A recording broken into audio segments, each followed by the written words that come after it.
check, mic check. Test one.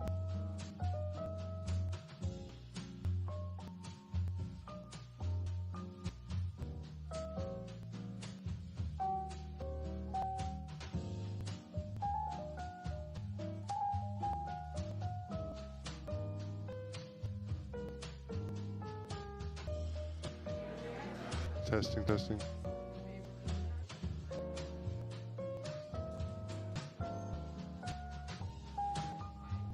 that coming through?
Check 1, 2.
Good evening, everyone. Thank you for your patience as we're running a little bit behind. If we could call this meeting to order, Ms. Henry, could you call the roll, please?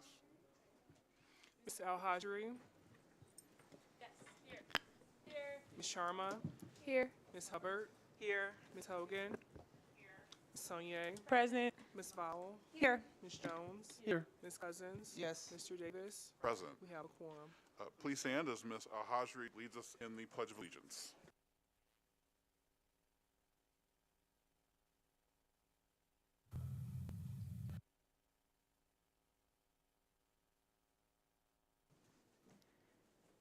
I pledge allegiance to the flag of the United States of America and to the republic for which it stands, one nation, under God, indivisible, with liberty and justice for all. And Layla, you can stay down there. As we move on to our Spirit of Excellence, our first Spirit of Excellence tonight is we are honored to acknowledge Student Board of Education member and CSMB senior Layla Al-Hajri for receiving the prestigious John T. Belcher Memorial Scholarship offered by the Future Builders Foundation of the Missouri School Boards Association. Layla's hard work and dedication to her studies and community have been recognized by a committee of school board members from surrounding school districts who evaluated her application and essay for this prestigious scholarship. The competition for this regional scholarship was extremely challenging this year, with a significant increase in the number of applicants from the previous year. Layla's success in this competitive process is a testament to her outstanding academic achievements and her commitment to making a positive impact on her community. We congratulate Layla on this impressive accomplishment and wish her continued success in all future endeavors. And now we turn it over to Ms. Natalie Vowell, our Board of Director representative for Missouri School Boards Association, to introduce members of the Missouri School Boards Association Committee to present the award to Layla. Thank you.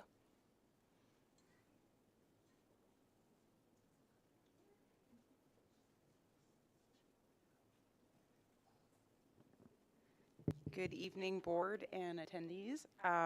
The John T. Belcher Memorial Scholarship from the MSBA Future Builders Foundation established the scholarship program in memory of John T. Belcher, who was instrumental in developing innovative financing programs for Missouri school districts. A $1,000 scholarship is awarded to a student in each of MSBA's 17 regions. Applicants are judged on the basis of academic performance, extracurricular activities, and the quality of an essay. A statewide winner is also selected from this group of regional winners and awarded an additional $1,500. Over 230 students from across the state applied for the scholarship, and Ms. Al-Hajri is the scholarship winner for Region 7. She will automatically be included in the competition to select a statewide winner. Some of the members of the MSBA region are here this evening, including Ms. Janet Tilley, Ms. Keisha Lee, and myself. So we would like to present this at this time.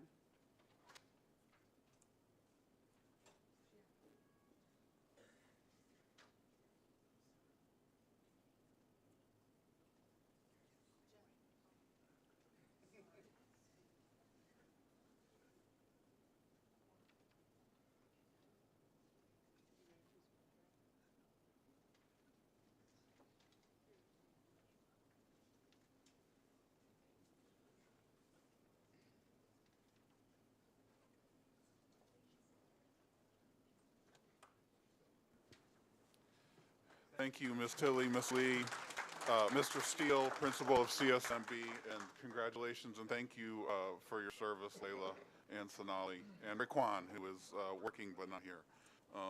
Our next Spirit of Excellence, we recognize the City-County PSA program. The City-County PSA program, hosted by KSDK 5 on Your Side, marks its 40th year of the program's existence, where students from SLPS partner with students from other districts to create a public service announcement. This year was particularly special. It was the first time since the pandemic that students, teachers, and KSDK staff were able to work together in person. Students from Gateway STEM and Ladue High Schools worked together to develop public service announcements with the theme of Back Together Again. These PSAs highlighted the importance of coming together as a community after a long, challenging year. Thank you to Bryce Moore from KSDK, who provided leadership and dedication to this program. Thank you to JJ Bailey, Travis Cummings, and Paul Absan for providing instruction and guidance to the students. And our sincere appreciation to Ms. Shirley Brown and Ms. Audrey Jackson for the unwavering commitment to the program and the students of St. Louis Public Schools. It's an incredible platform for students to express their creativity and make a positive impact in our community. Our next Spirit of Excellence, we've been doing great stuff here. Rotary Club scholarships. The Rotary Club of St. Louis is a longtime supporter of SLPS students. Every year, 24 students, 2 from each high school, are selected as a Rotary Young Scholar. This year, students were presented with a Rotary Club backpack certificate, $100 Amazon gift card, and a $5,000 scholarship to Webster University, renewable for 4 years. Recipients were also gifted SLPS swag to celebrate their accomplishments. Congratulations to our students, and thank you to the Rotary Club and Webster University. And finally, I'm thrilled to extend our warmest congratulations to Heather Kristoff, the athletic director at Collegiate High School, for being recognized by the National Interscholastic Athletic Administrators Association, the NIAAA, and earning the title of Certified Athletic Administrator. To earn this distinction, Heather has demonstrated the highest level of knowledge and expertise in the field of interscholastic athletic administration. Ms. Kristoff is one of an elite group of interscholastic athletic administrators nationwide to attain this level of professionalism. So we congratulate Ms. Kristoff. Dr. Williams. Thank you, President Davis. Good evening, everyone. Continuing our spirit of excellence, we'd like to take a moment this evening to recognize 2 of our board members who have demonstrated exceptional, outstanding service. We thank you for your time, your talent, your commitment, and your passion. Let's take a moment and recognize Alicia Saunier and Brittany Hogan.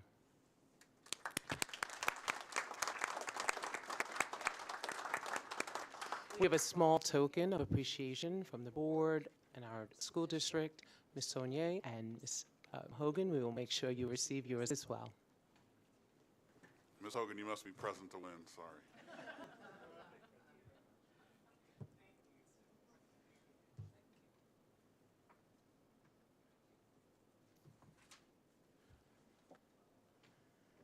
Continuing our spirit of excellence, we'd like to welcome and thank our schools. I want to take a moment again to thank Kay Harrelson, who's here in the audience, and Dr. Letitia Smith.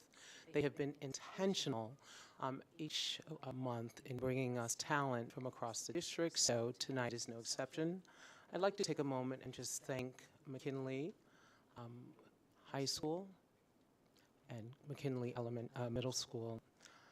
Bella Patino is here this evening. Bella began her musical journey at age 5 with piano.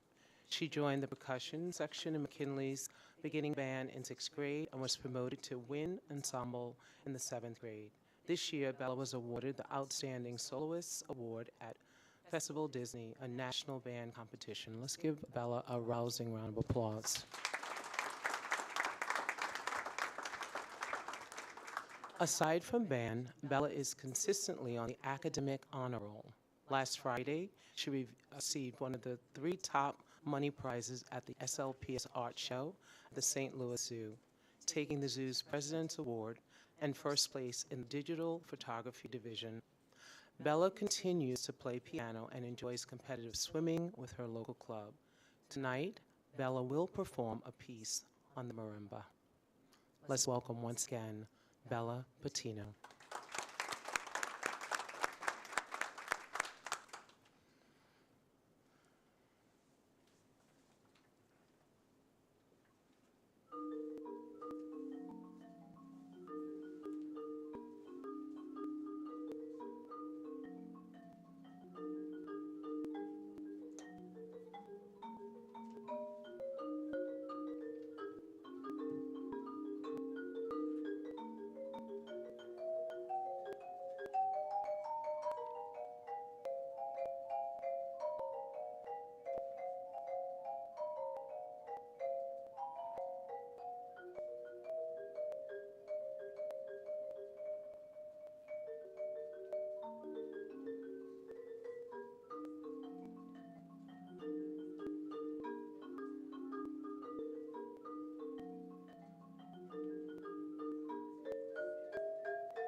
I want to thank Bella's family for being here this evening.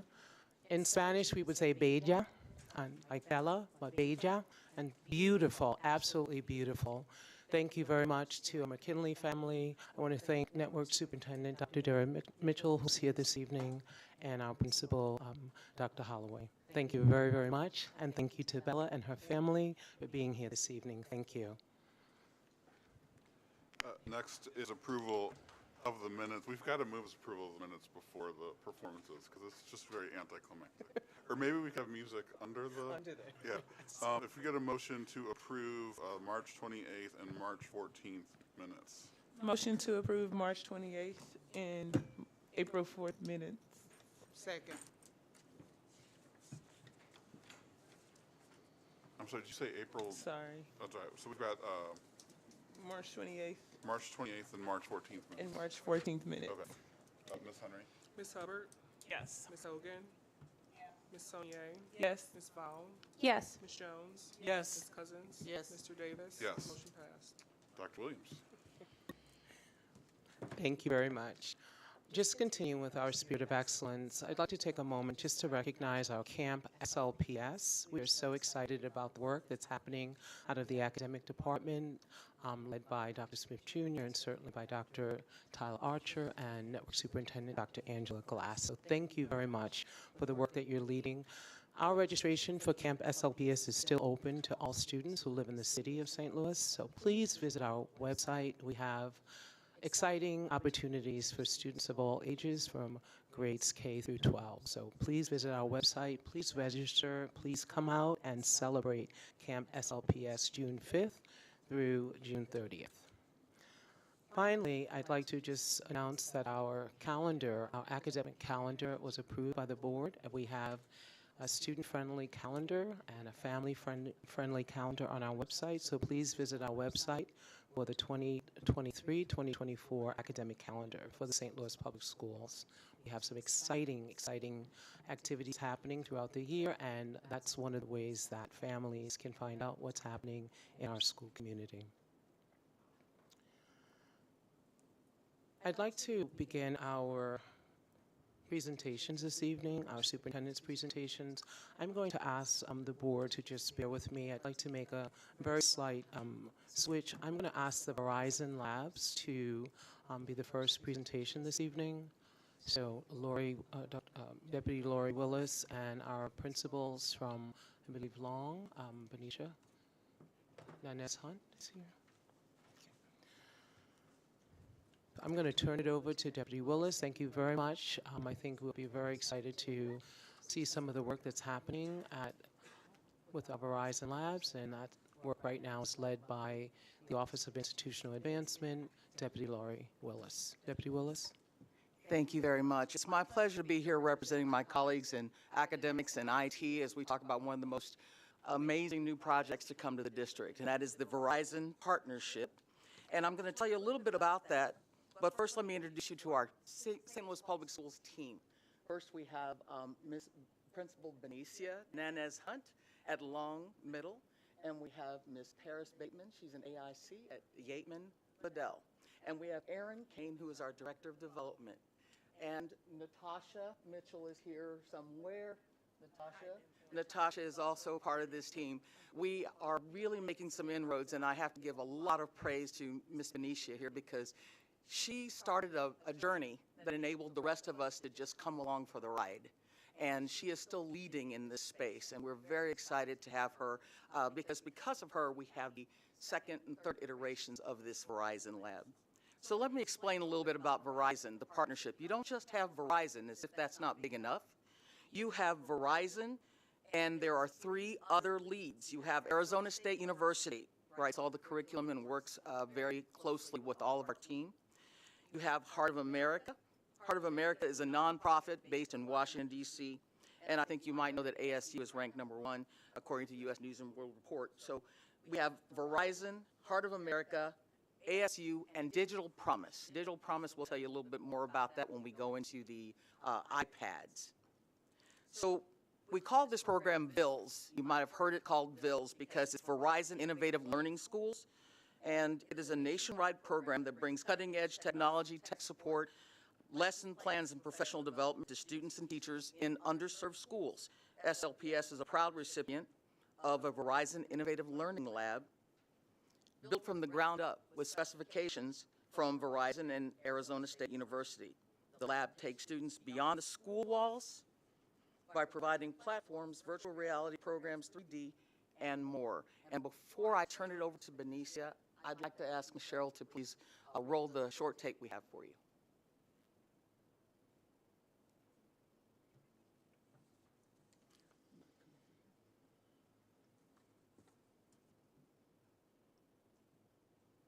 Benicia, you want to go ahead and start while Cheryl's pulling that up? Hello, everyone. I think I've been here before. I told Lori, I got this, we're good. And then I got in here and I was like, oh, it's a lot of people. Hi, I am Dr. Benicia Hernandez. I'm the principal at Long International Middle School.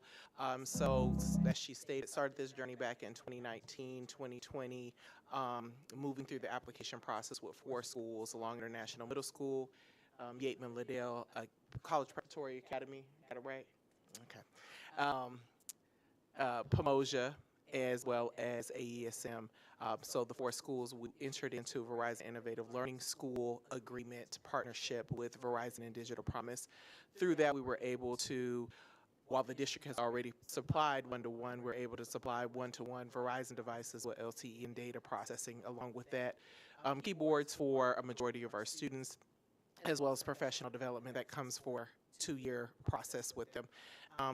To show our teachers and our leadership in each of these buildings how to implement and embed true technology into the learning process, to really create this kind of bridgeway pathway between academics and the world as we see it in the virtual world. So with that partnership comes some opportunities. So our building was able to enter into another agreement with ST Math, which is kind of a virtual platform, or digital platform rather, using visual representation for our students to understand the skills of math. And then we were offered the opportunity to apply for Verizon Innovative Learning Lab, which we were awarded and now have in place at Long, where we have students learning in that space with 4 3D printers, a virtual reality center, a coding center, and all new furniture, infrastructures, paint, their ceiling, and lighting. And when you hear it and see it on paper, you're like, oh, well, it's just light and paper, and it's a couple of little technical things going on. But to be in that space as a student and be able to kind of see learning take place in a collaborative space that you would see at buildings like Cortex and you would see in more technological corporate spaces, it really changes the mindsets of the students. So our students have begun working on the 3D curriculum with our teacher, Miss Lanny Reeder, who is amazing, in alignment with ASU. So they are learning now how to code not just the 3D chess pieces that they're building right now, but how to look at them to scale, how to make sure that the formulas are correct, how to make sure that the metal that they're using to print in 3D, I pretend like I know what I'm talking about, but I just really repeat what they say, tell me. So all of the things that are necessary to go into the 3D printer to use the filament to print it, make sure that their formulas are correct. So you're combining math, you're combining an artistic point of view, and then also just the literacy piece, because they have to know what they're putting into the system to build those pieces.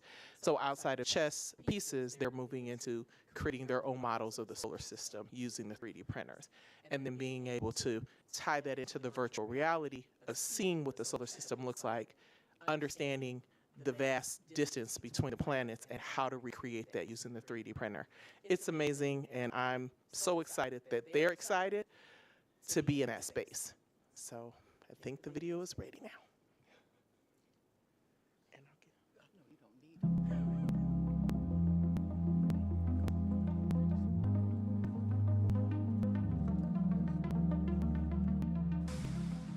And so how many students do you think will be serviced through this lab?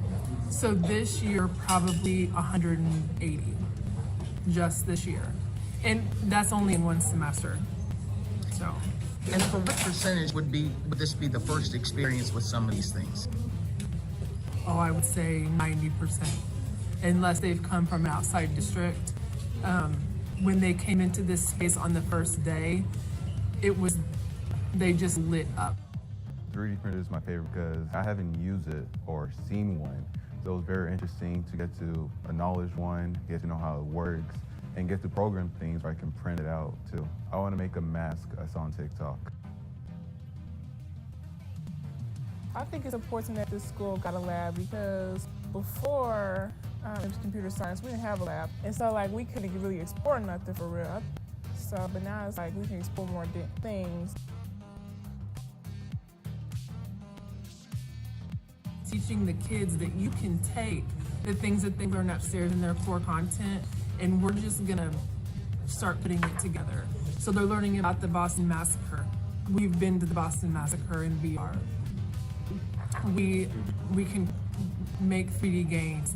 I've gamified my robotics class, so they're moving avatars along a path as they complete their challenges and they're collecting coins. It's just become so much more immersive. It provides a learning space, plenty of room. It provides virtual reality and augmented reality capabilities where they are not just consumers, but they can create as soon as we get code spaces.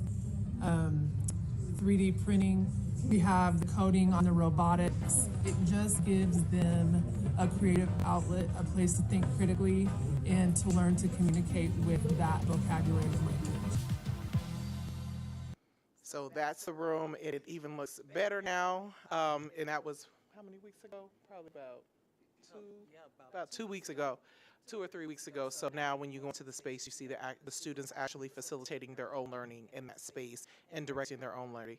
The 8th grade group, which is the group that you saw in that video, is also our tech team. So part of that MOU with Bills is to create leadership and accountability and autonomy with our students to learn how to navigate technology, how to create repair systems and all of that. So next year we're looking to really partner and work with the IT department so that the students actually learn how to go about troubleshooting the iPads in the building. So that way we don't have to always sit in that call ticket. They know what to do in-house with that. So the 8th grade team kind of did a little bit of that this year, but as we move our 7th and our 6th graders up, they'll also be working with that too. Being at Verizon Innovative Learning Schools means that you have some financial backing besides the name. So the amount of investment of Verizon into each building is about $2 million. The lab itself is about $500,000 that went into this building. I'm going to turn it over here in a minute to Miss Paris Bateman, our AIC over at Yateman, and she could talk a little bit about their lab that they've just recently been awarded. Great job, Paris. They will have an immersive lab there at their building that will work a little bit differently than ours. We had already really kind of created a pathway for STEM and virtual reality. So we really honed in on computer science and coding, where at Yateman they have a different vision and for their students, and so that lab will support those students differently. I want to make sure I hit all my topics here. The financials are on page 6 of the slide. This slide here. Okay, so you'll see $2.3 million for the 4 buildings.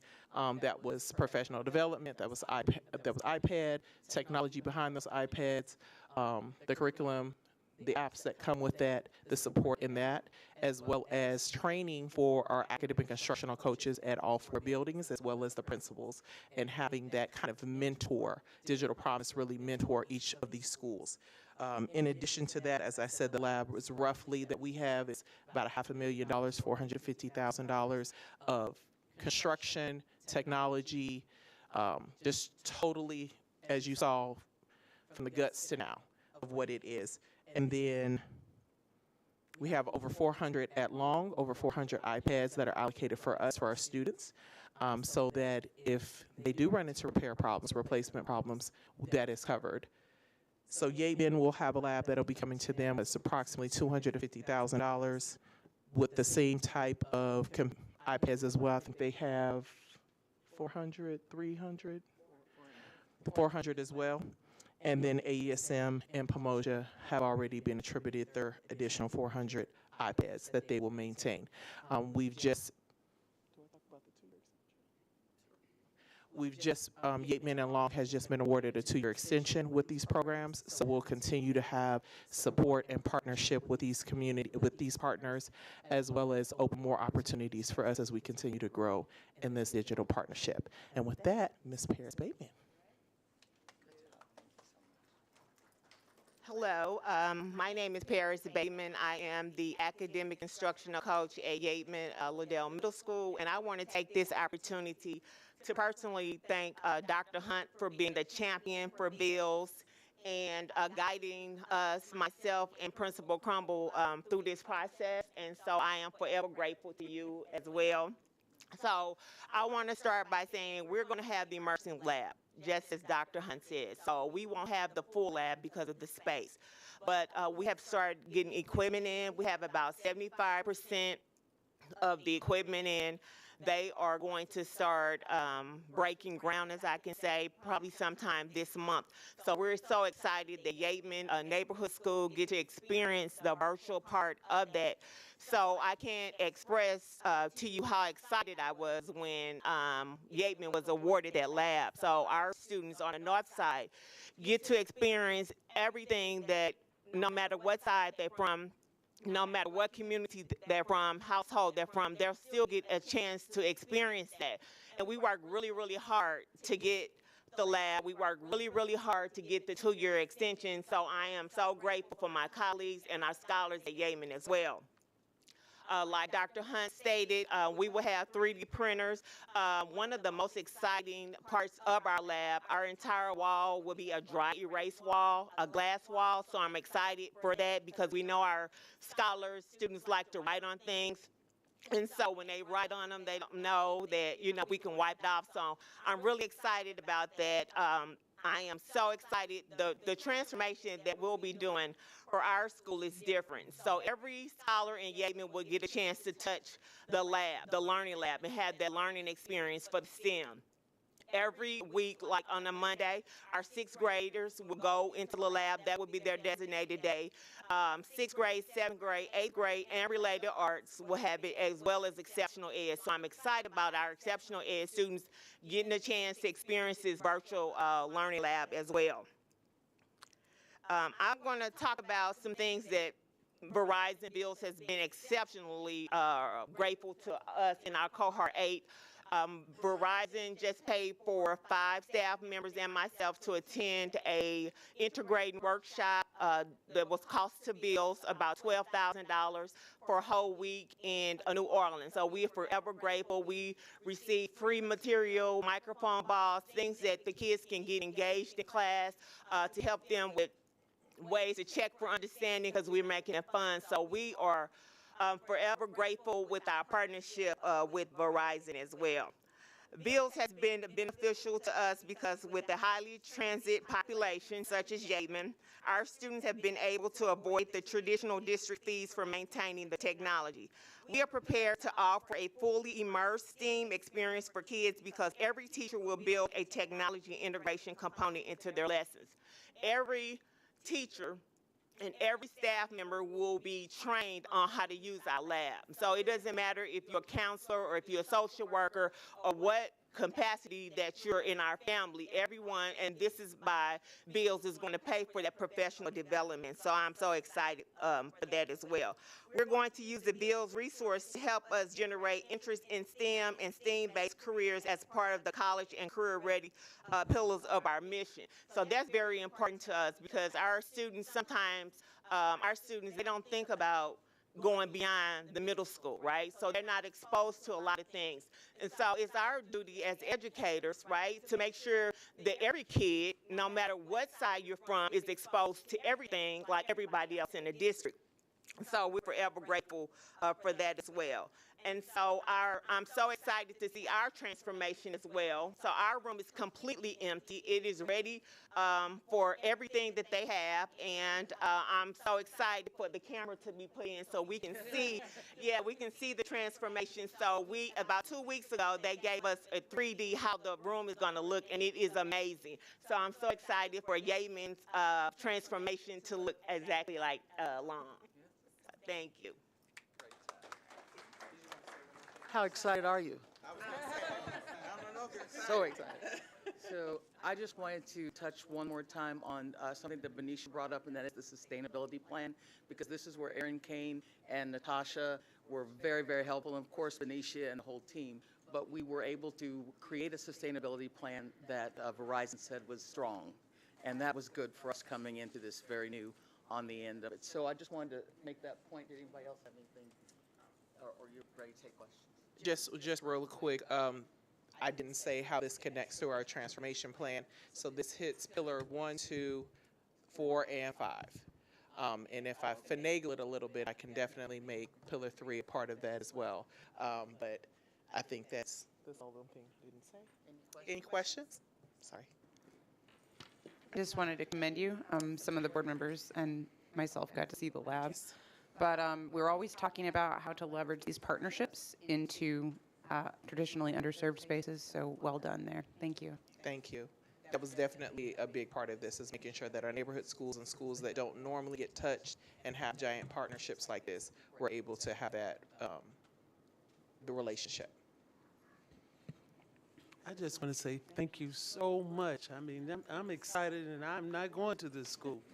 I know if I were a student that I would be in that room all the time. Yes. And I'm just hoping that these type of labs will pop up at our other schools as well. And I just want to say thank you so much, because that's what our students need, creativity. They need an opportunity to expand, and I'm hoping to see the entrepreneurial aspect of it later on, because everything that you named, they can do, you know, they can develop game systems, all of this. So I'm excited for you. Thank you so much for being there. Thank you. I just have a question in regards to the, I don't know if I missed it when you were referencing the iPads. To my understanding, you guys get the iPads like 2 years first, yes. Correct? So are we looking at any level of growth that our students have in their math and reading during that time when they're transitioning? Like, because are they doing their actual academics on the iPads? They are. All of our teachers have to have an embedded piece of instruction that deals with the iPad technology. So I can say that 90% of our teaching, our instructional staff uses the iPad for more than 50% of the instruction. So we did send a survey out for that for teachers to kind of find that out. Right now, how they are using it is for assessments, do-nows, exit slips, more often than not. There are a few teachers who have really dug into the curriculum and are using it to have some hyperlinks in there, really go through Nearpod and some additional collaborative activities that they can work on with instruction with those students. To find the correlation between the technology and the academic piece, we have not been able to disaggregate that data just yet. However, I can say that our teachers are very interested in more professional development on how to move their classroom from just using the iPad as just a tool to more of a resource that's necessary for class. Because making that shift, you know, right now our students definitely love having the iPads. I think all the students around the district do. Our middle school babies, they're very crafty. And they figure out, you know, how to use that technology in ways that we didn't ask them to. But they are using the technology all the way through. So to find that correlation, I don't have that yet. I know that Ms. Bateman had some data, but we can definitely get that to you by way of Lori or one of our network soups. So do you see, from doing this, have you seen like a change in their attitude in regards to learning? I guess that's really. Oh, absolutely. So outside of the computer science class, as I stated, we have the partnership with ST Math.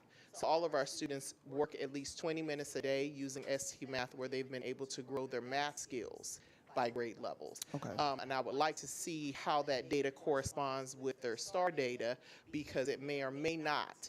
But I would love to see that so that we can go ahead and continue that partnership with ST Math. Now that we've had just about a full year of that under our belt, and we have teachers being able to utilize it in both advisory and in their math class, it's giving them a lot of opportunity to really refine and learn those skills beyond what they're getting in the classroom.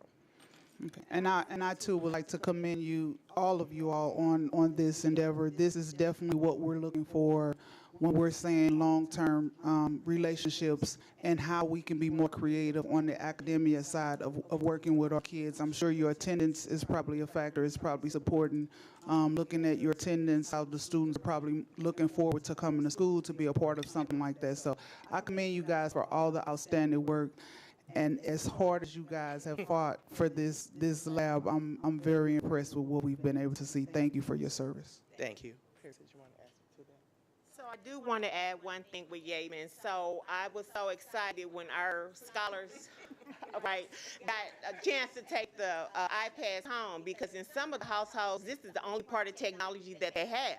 And so it didn't matter if they had 2 or 3 other siblings. Everyone in their household gets iPads. So I was really excited to hear the parents, the guardians saying, hey, we don't have technology and we can use the iPads for whatever we need, so I don't have to spend the extra money to get that. So that was one of the real pluses for us, getting the iPads and everyone getting one-on-one, as well as the staff. So we all have iPads at Yateman and at Long. Now, did the parents get professional development as well? Yeah, so what we do, Mr. Pence is our tech person, so he has twice a week, on Tuesdays and Thursdays. So he opened the computer lab, and we have iPads. So the parent, whatever they need to do, whatever forms they need to fill out, with the Social Security or whatever they need, and they don't have the technology at home, and they cannot wait until their scholars or the students get home, then they're able to come up to the Yateman and use the technology that we have. An additional tutorial that we are using is that was one of the things that came up in one of the surveys, is creating tutorial videos actually given by the tech team at the school. So the students being able to provide tutorial for the students and the families on how to utilize the iPads and all of the apps that are on there and what's going on with that. So that's something that we are working on already, filming now with our current tech team. And as we build a new tech team coming into next year, they'll be available for open house, parent-teacher conferences, and when we do Welcome Back to School, for the tutorial around how to utilize that. So as far as the professional development for the parents, that's how we're utilizing it. I just want to say thank you. This is just so exciting to hear that we are really investing in our neighborhood schools, and not just the students, but providing benefits for their families. That's so encouraging. And I also wanted to say I'm very thankful to hear that you're incorporating your core curriculums into this. I realize that STEM is important, but I'm a STEAM advocate where we include humanities and ethics, because if we don't have those, we'll just have really smart villains. Yes. So I'm so glad to hear that that's happening. Thank you. Same. I just wanted to, thank you all for all of your work. I was a part of the group that got to go and see it, so I'm excited to see what it looks like at Yateman. And Ms. Paris, I love your excitement. That's going to be the excitement that touches the kids and motivates them to come in and gets them excited about it and motivates the families and the parents. So I just really love you all's excitement. And, I think we said this when we got the tour, but that you all went and sought this resource out yourself and really took the lead and initiative to do that. Like, it just shows that you genuinely care. So thank you. I just had a real quick question about staffing. So, Ms. Newsom, you have Ms. Reader. Yes. Is there going to be a staffing position for a Ms. Reader to go along with the lab, in addition to, I know, Ms. Bateman, you said that everybody's being trained on it, but is there a lab person who's going to have STEM lab class? So you mean outside of the allocations that we currently have? So is Ms. Reader like an extra allocation, or is She's actually one of my science teachers that I pull to focus primarily on STEM. Okay. Yes, and Ms. Willis is creating a flow chart that identifies who in every building is responsible for that. With the immersive lab, there is also, so she's also our mentor lab teacher, so the person that's responsible for the lab that would teach all of the courses. So that lab is actually her classroom. So every student, because she'll get all of the students 6 through 8 one time or another, first semester or second semester. And the same thing is done over at Yateman with the immersive lab. Right now, Ms. Bateman is the mentor lab teacher, but she is training all teachers on how to utilize that lab in that way. Got it. Thank you. So thank you, team. In the words of John Maxwell, teamwork indeed makes the dream work, right? Let me take a moment and thank Mr. Chris Crumble, who's the principal at Yateman, Ms. Paris Bateman, who's here this evening. She's our academic instructional coach at Yateman. Our Director of Development, Erin Kane, Natasha Mitchell, who is our Director of Virtual Learning and Gifted Programs, Dr. Benicia Hunt, who you heard from this evening, Nanas Hunt, who is the principal at Long, Deputy Superintendent Cheryl Vanoy, and Deputy Superintendent Watson, and our network superintendents, Dr. Mitchell and Dr. Gale. It takes a village, and this is the village, in order to make our dreams come true. So thank you so much, team, for presenting this evening. I know we have our work cut out for us, and we'll continue to focus relentlessly on ensuring that every child, every day, in every classroom has what they need to thrive. Thank you. Let's continue this evening. I would love to bring our Chief Financial Officer up to the podium, Ms. Angie Banks, and Mrs. Banks will talk a little bit about where we are with our quarterly financial update. Good evening. I knew I should have gone first. So this is our quarter 3 financial update, which is January through March. And on our financial objectives, we're always consistent with that as far as maintaining full accreditation, alignment with Transformation Plan 4.0, long-term financial sustainability, and high expectations and accountability. So on our agenda today, we're going to go over our ESSER 2 and ESSER 3 spend through March 31st, our financials, revenues, and expenditures for all funds through third quarter, look a little bit at our financial outlook, and respond to any questions that you might have. So regarding ESSER 2, this includes last fiscal year and all expenditures through March 31st, as I mentioned. So based on our $46.5 million allocation, we have spent roughly $29.4 million, or about 63% of that allocation. March 31st was the deadline for schools and departments to put in new purchase orders. Obviously, we're going to continue to spend things that have been encumbered. We have a lot of outstanding invoices, but it's certainly our intent to ensure that we spend all those funds. The deadline for ESSER 2 is September of this year. And you can just see the categories of spend on the lower part of the slide. ESSER 3, our allocation of roughly $104.8 million. This was the first year that we actually have started spending ESSER 3, and we have spent roughly $22 million through March 31st. Roughly 21% of that allocation. And again, you can see the spend in the various categories. We have until September of 2024 to spend all of these funds. As we look at our preliminary results for all of our funds from a revenue standpoint, most of our revenue, which is typical, is going to come from all of our different property and sales taxes, a lot from our state revenue as far as our basic formula and transportation. And we certainly do have some federal funds that are starting to trickle in, primarily in the food service area, and some title and SPED funds as well. Our expenditures, we just put a few of the items that we are spending over $250,000 for the quarter. You know, it's going to range all over the place. You're going to see a lot of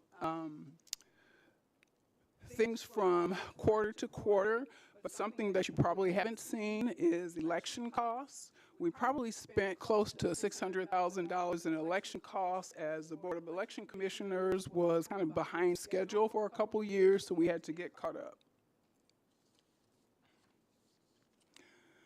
So as we look at a picture of our quarter 3 revenues, we have spent in the third quarter $259 million in the various sources of revenue, or 72% of the revenue budget. If you recall from quarter 2, there was kind of a glitch at the city where we didn't receive all of our property taxes. Well, we have certainly caught up in quarter 3, so we are where we anticipated we would be. Moving on to expenditures for quarter 3, We spent $116 million roughly in the third quarter. And when you look year to date, spend roughly 60% of our expenditure budget. And as you'll note in the various categories, we are really low in several categories. And we don't expect to spend all of everything that was budgeted. So similarly in the revenues, we're not going to collect everything because we won't spend it all.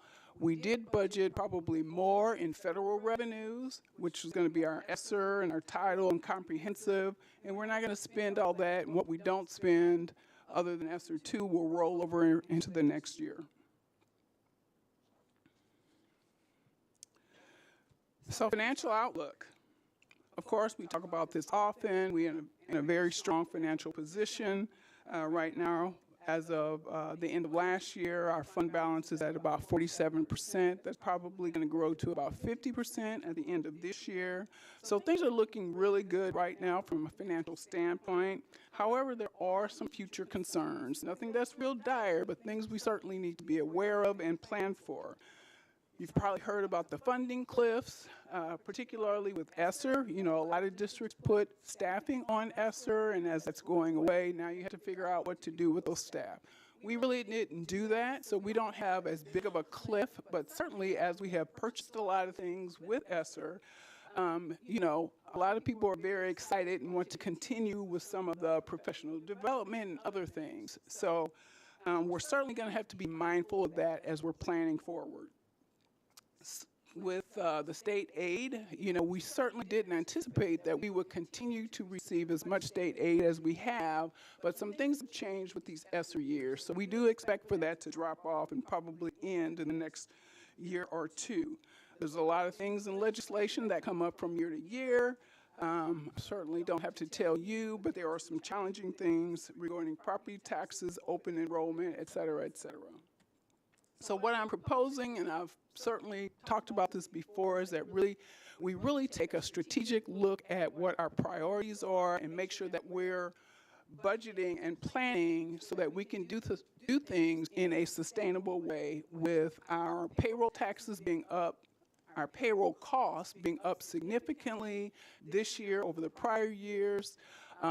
That is one area that, as revenue declines, you know, certainly payroll costs continue to go up. So that's something that we really need to plan out and make sure that we're going in a real strategic area.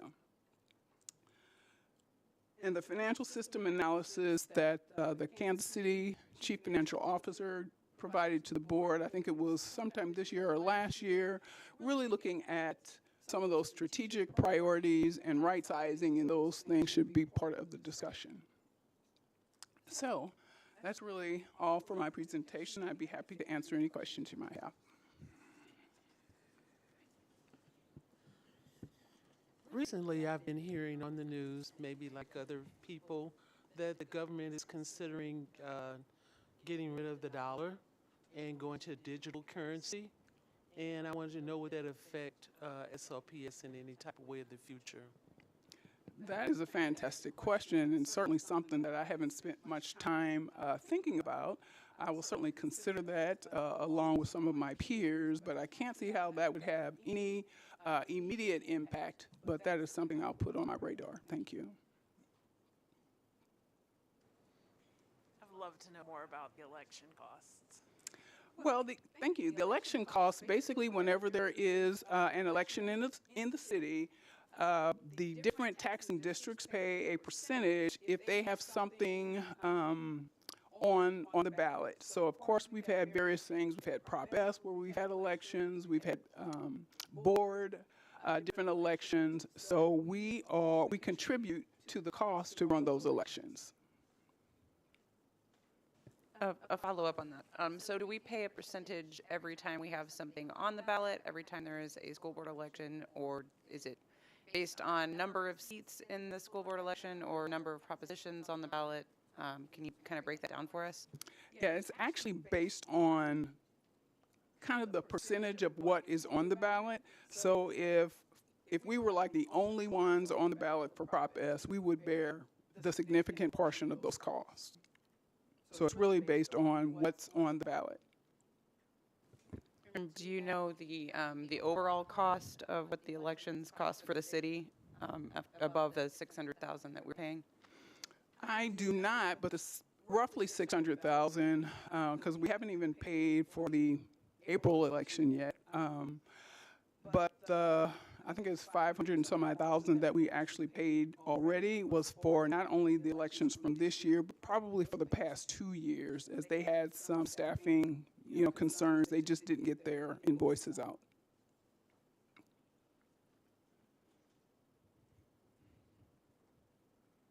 Thank you.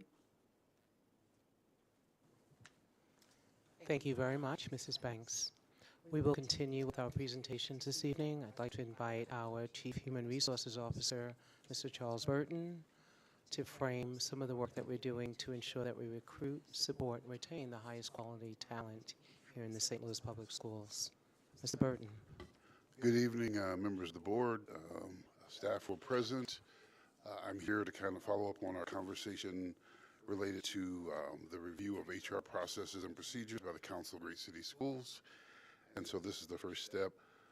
I have an agenda laid out tonight, and I wanted you to know, as you know, the council's report was robust and it covered a lot of different areas. I didn't think it was the best use of this board's time to cover all of that specifically, or try to even in one night. And so I've laid out kind of a high-level kind of timeline that we're looking at in terms of some of these areas, and then I'll spend most of the time today, with the board's permission, talking about recruitment and what that looks like in this broader context. And so I'll start with the status report, talk about recruitment, and then HR needs, and then take your questions. First thing I'll talk about is just kind of definitions.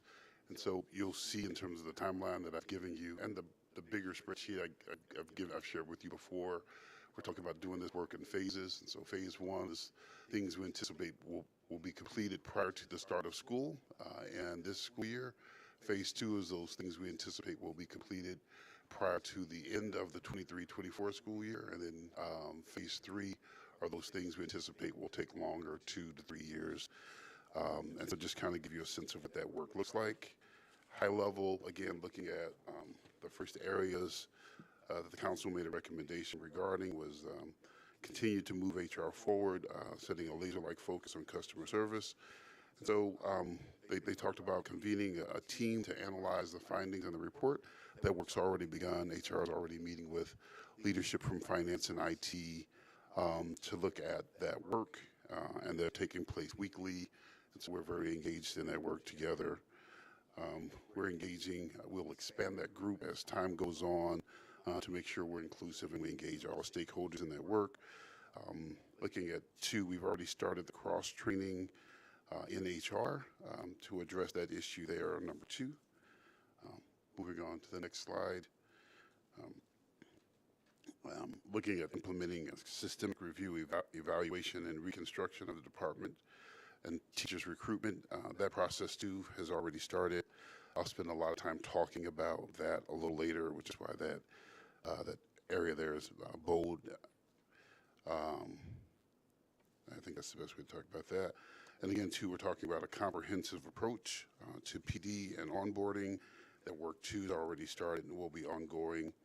We anticipate completion next year. Moving on to the next slide, 5, we're convening a considerable urgency, a team of appropriate stakeholders. Again, that team is meeting weekly already. We're working on kind of long-term things and short-term things. Looking at the ERP system and the other systems that the council requested that we look at, we anticipate getting, we're working on an RFP already as a group. We anticipate that going out, but ultimately that ERP system is probably 2 to 3 years out in terms of implementation, and we're working very closely with Ms. Vanoy and Ms. Banks on that process. Jumping to the next slide, 6. We're continuing to do this work. We've already released one principal survey. We'll release another one here shortly. We are convening a principal focus group that will continue that work, that will meet monthly and inform our work. That group will be, if you will, representatives to us to their network meetings, and they will take information back and forth, and we'll use that focus group to make sure we have principal voice in all of our key decisions as we develop our timelines and improve our processes and systems. Moving on to 8, again, monitoring turnover rates. All that work is in process, and we're collecting that data. I will spend, again, some time today talking about a retention plan that needs to be comprehensive. And as you'll see, I think it's impossible for us to talk intelligently about recruitment without also talking about retention in the current context. And then jumping to 11, the next page. We're currently reviewing a number of different processes there.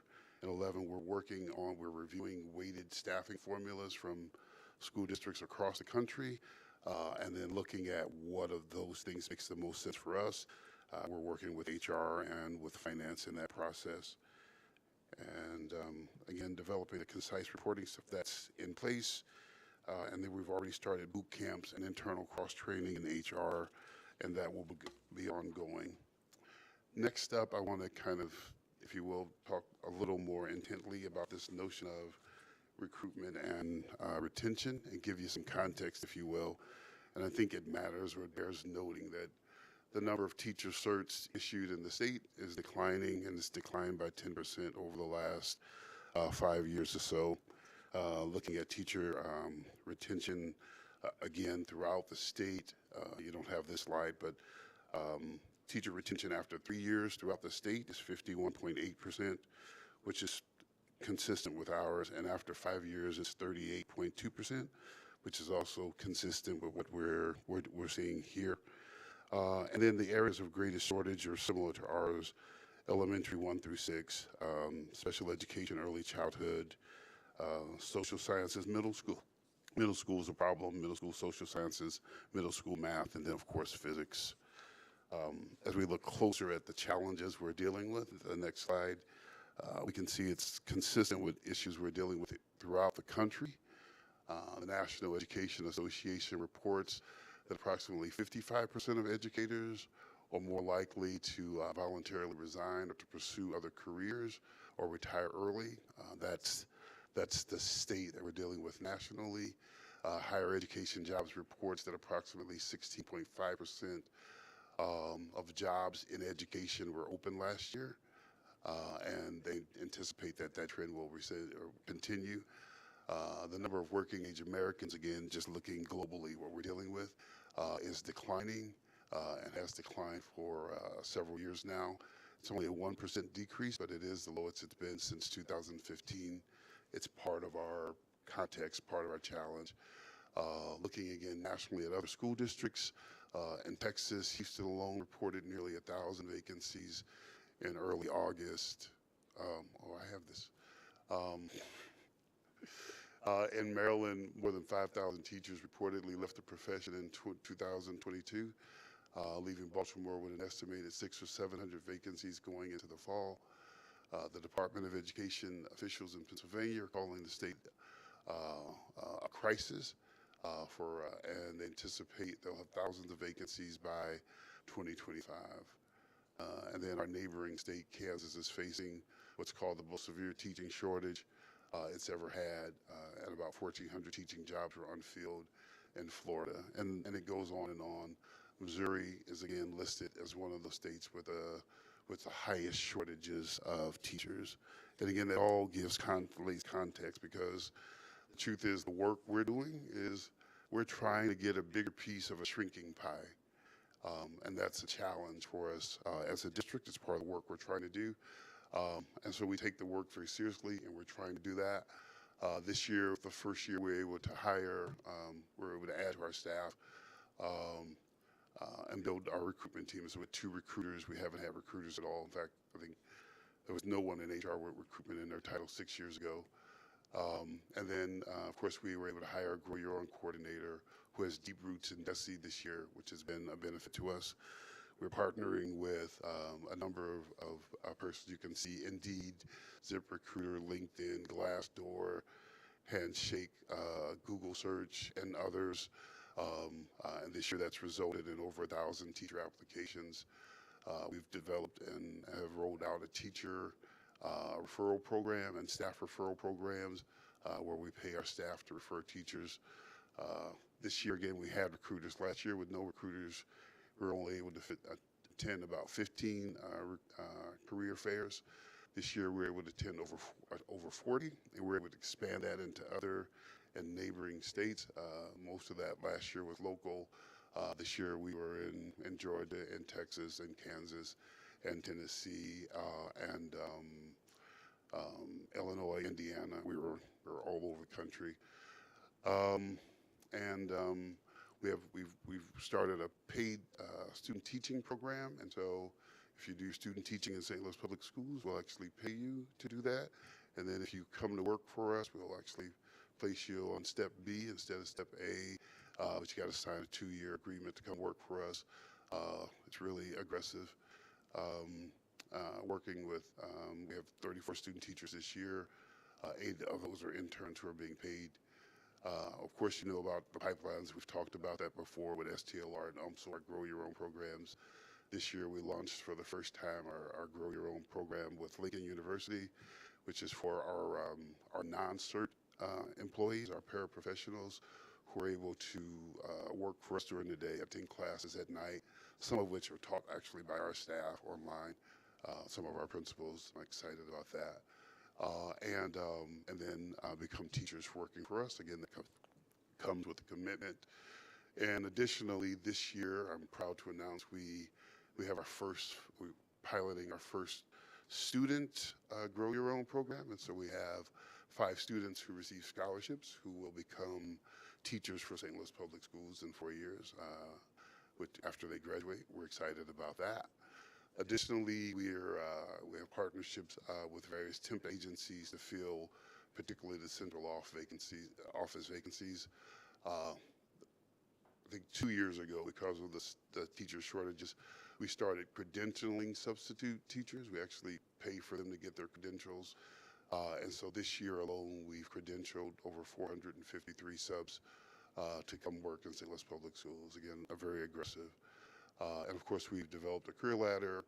We have a multi-tiered advertising campaign that we've worked with OIA on, and we believe is very progressive.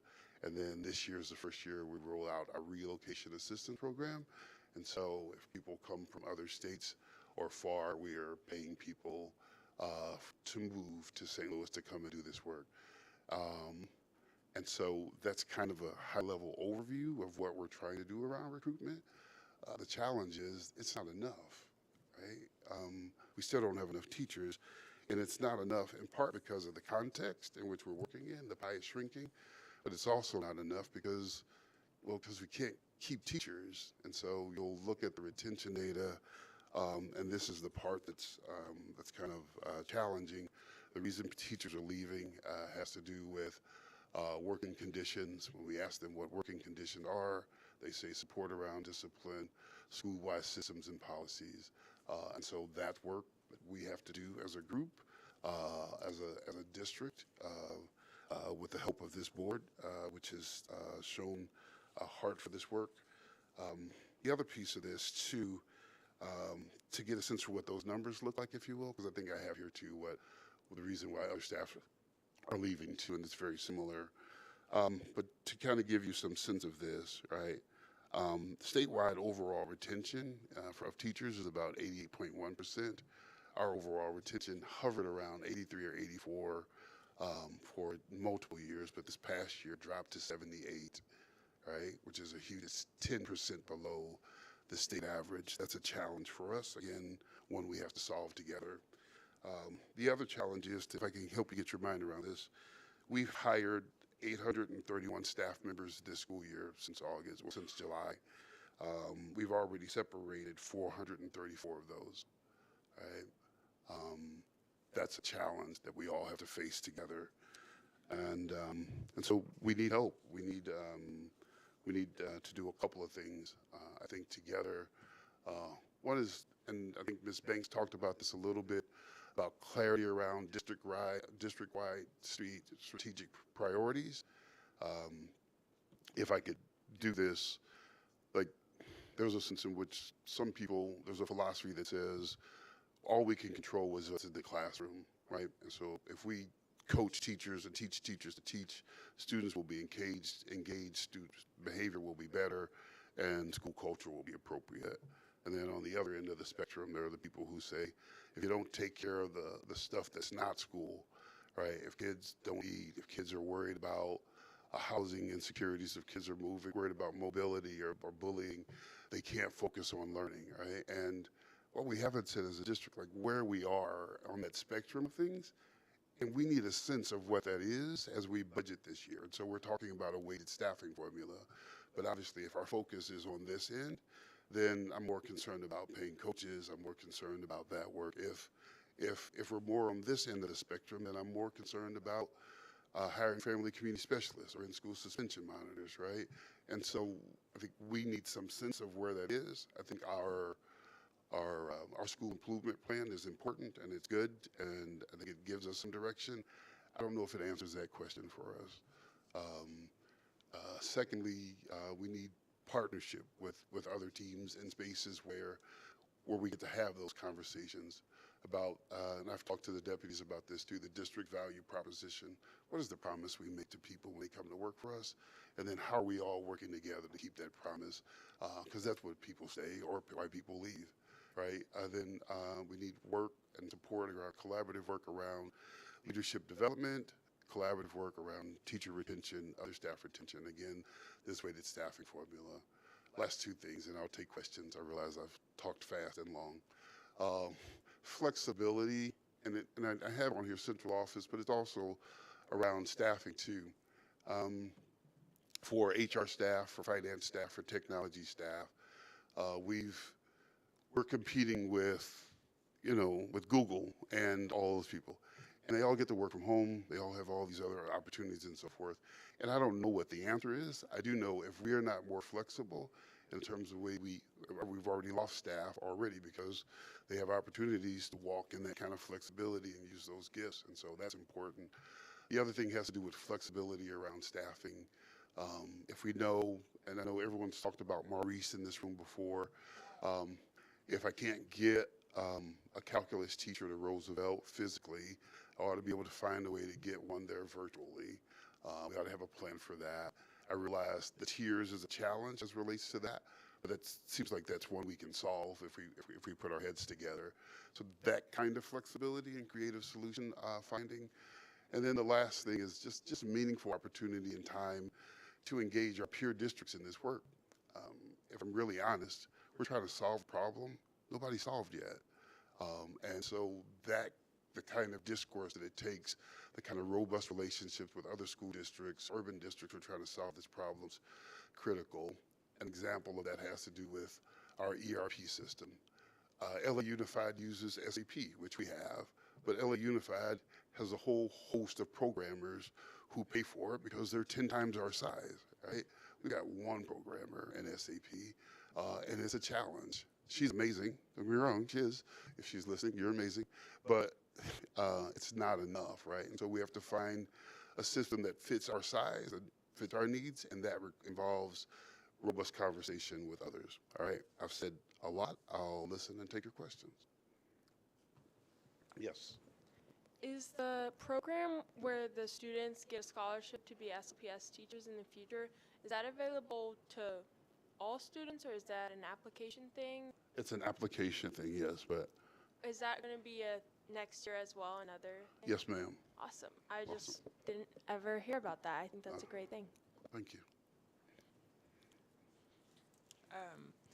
So I saw that there was one of the reasons for, in the exit interview was school-wide, district-wide systems and policies. Mm-hmm. Did they give you any information on, like, what was the specific systems and policies that they, find challenging?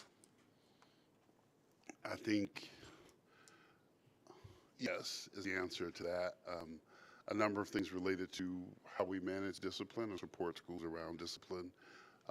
We've said in the elementary schools, and I've said this before, we don't want to send kids home, and I understand why, right? Because for a lot of our children, being at school is the safest place for them to be.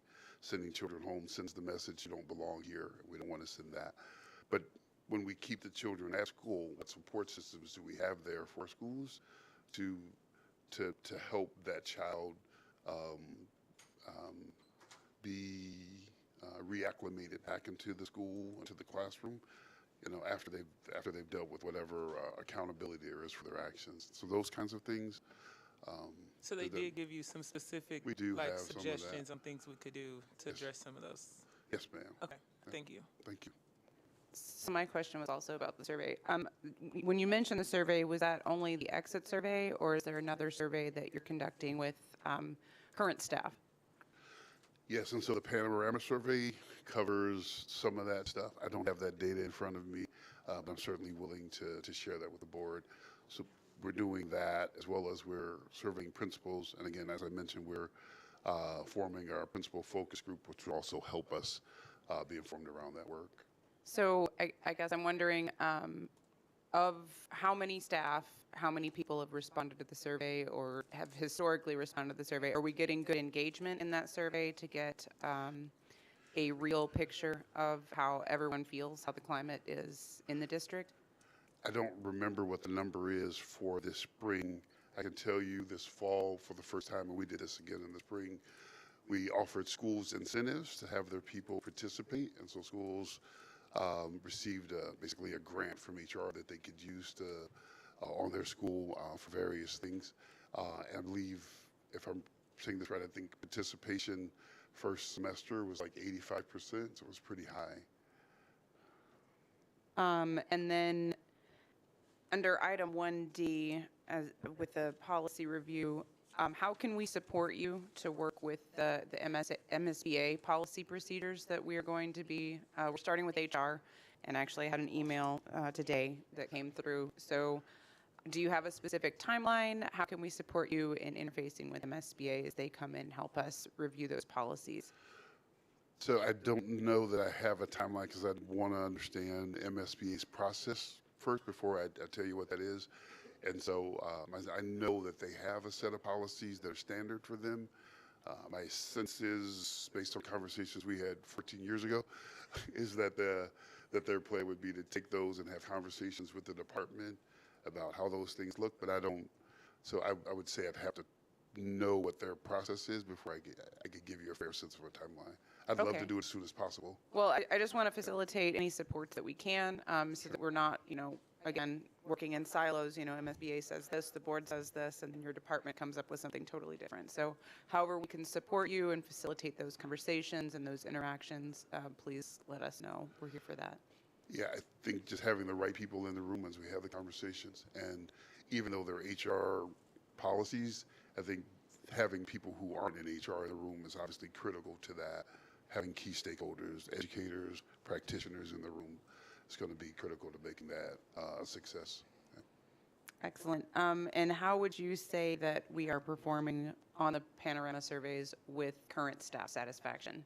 Are there any things that we can do on the front end before we lose staff to prevent some of this from happening? Do you feel like people are being honest on those surveys? Do you think we are getting real feedback? Yes, we're getting, I feel like people are being honest, and I don't think they're pulling any punches either. Good.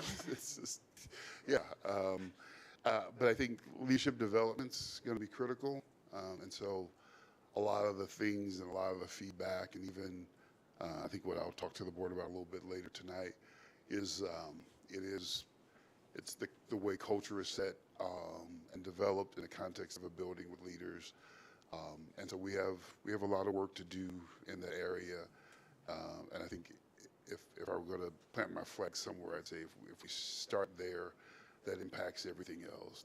Teacher growth and development, the fact that students feel safe and like they belong in the building, the fact that staff belong in the building, all those things I think can be driven if we do important work there. Yeah. Thank you. Thank you. I recently asked some questions and did some complaining, and Matt said, "Congratulations, you're the budget committee chair, taking Alicia's place."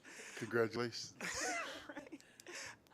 But I just want to say that we want to be helpful, and we, like Ms. Banks said, we need a story that we believe in, and that if, if we know what we believe and how we can go about it, I hope that we will be able to figure out what's important and how we can achieve that. And I just want to say we're here to support you. All right, thank you. Sorry, Ms. Jones, I think, Ms. Sharma, do you have a question?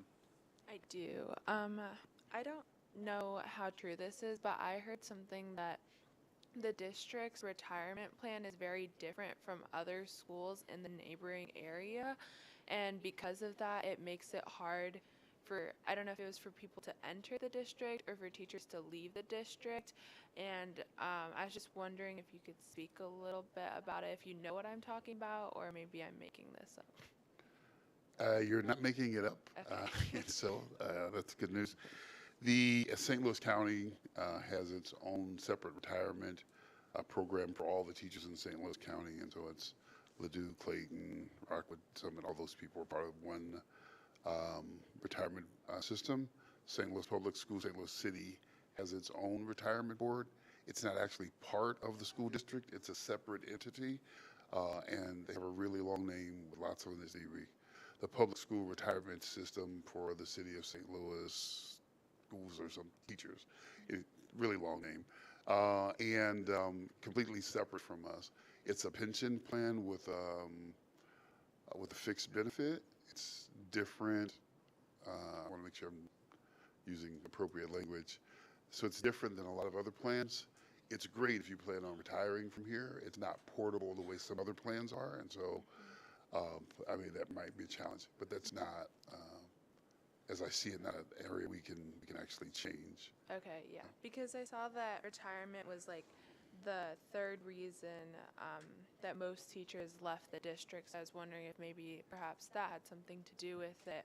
The fact that this plan isn't, it can't be like carried over if you were to work in another district, or if teachers from other districts wanted to come to SLPS, but maybe it doesn't work out. And then perhaps if, I don't really know how retirement plans work, but if somehow it worked out that maybe we could get more teachers and like get more people interested in working with SLPS if this was more like feasible.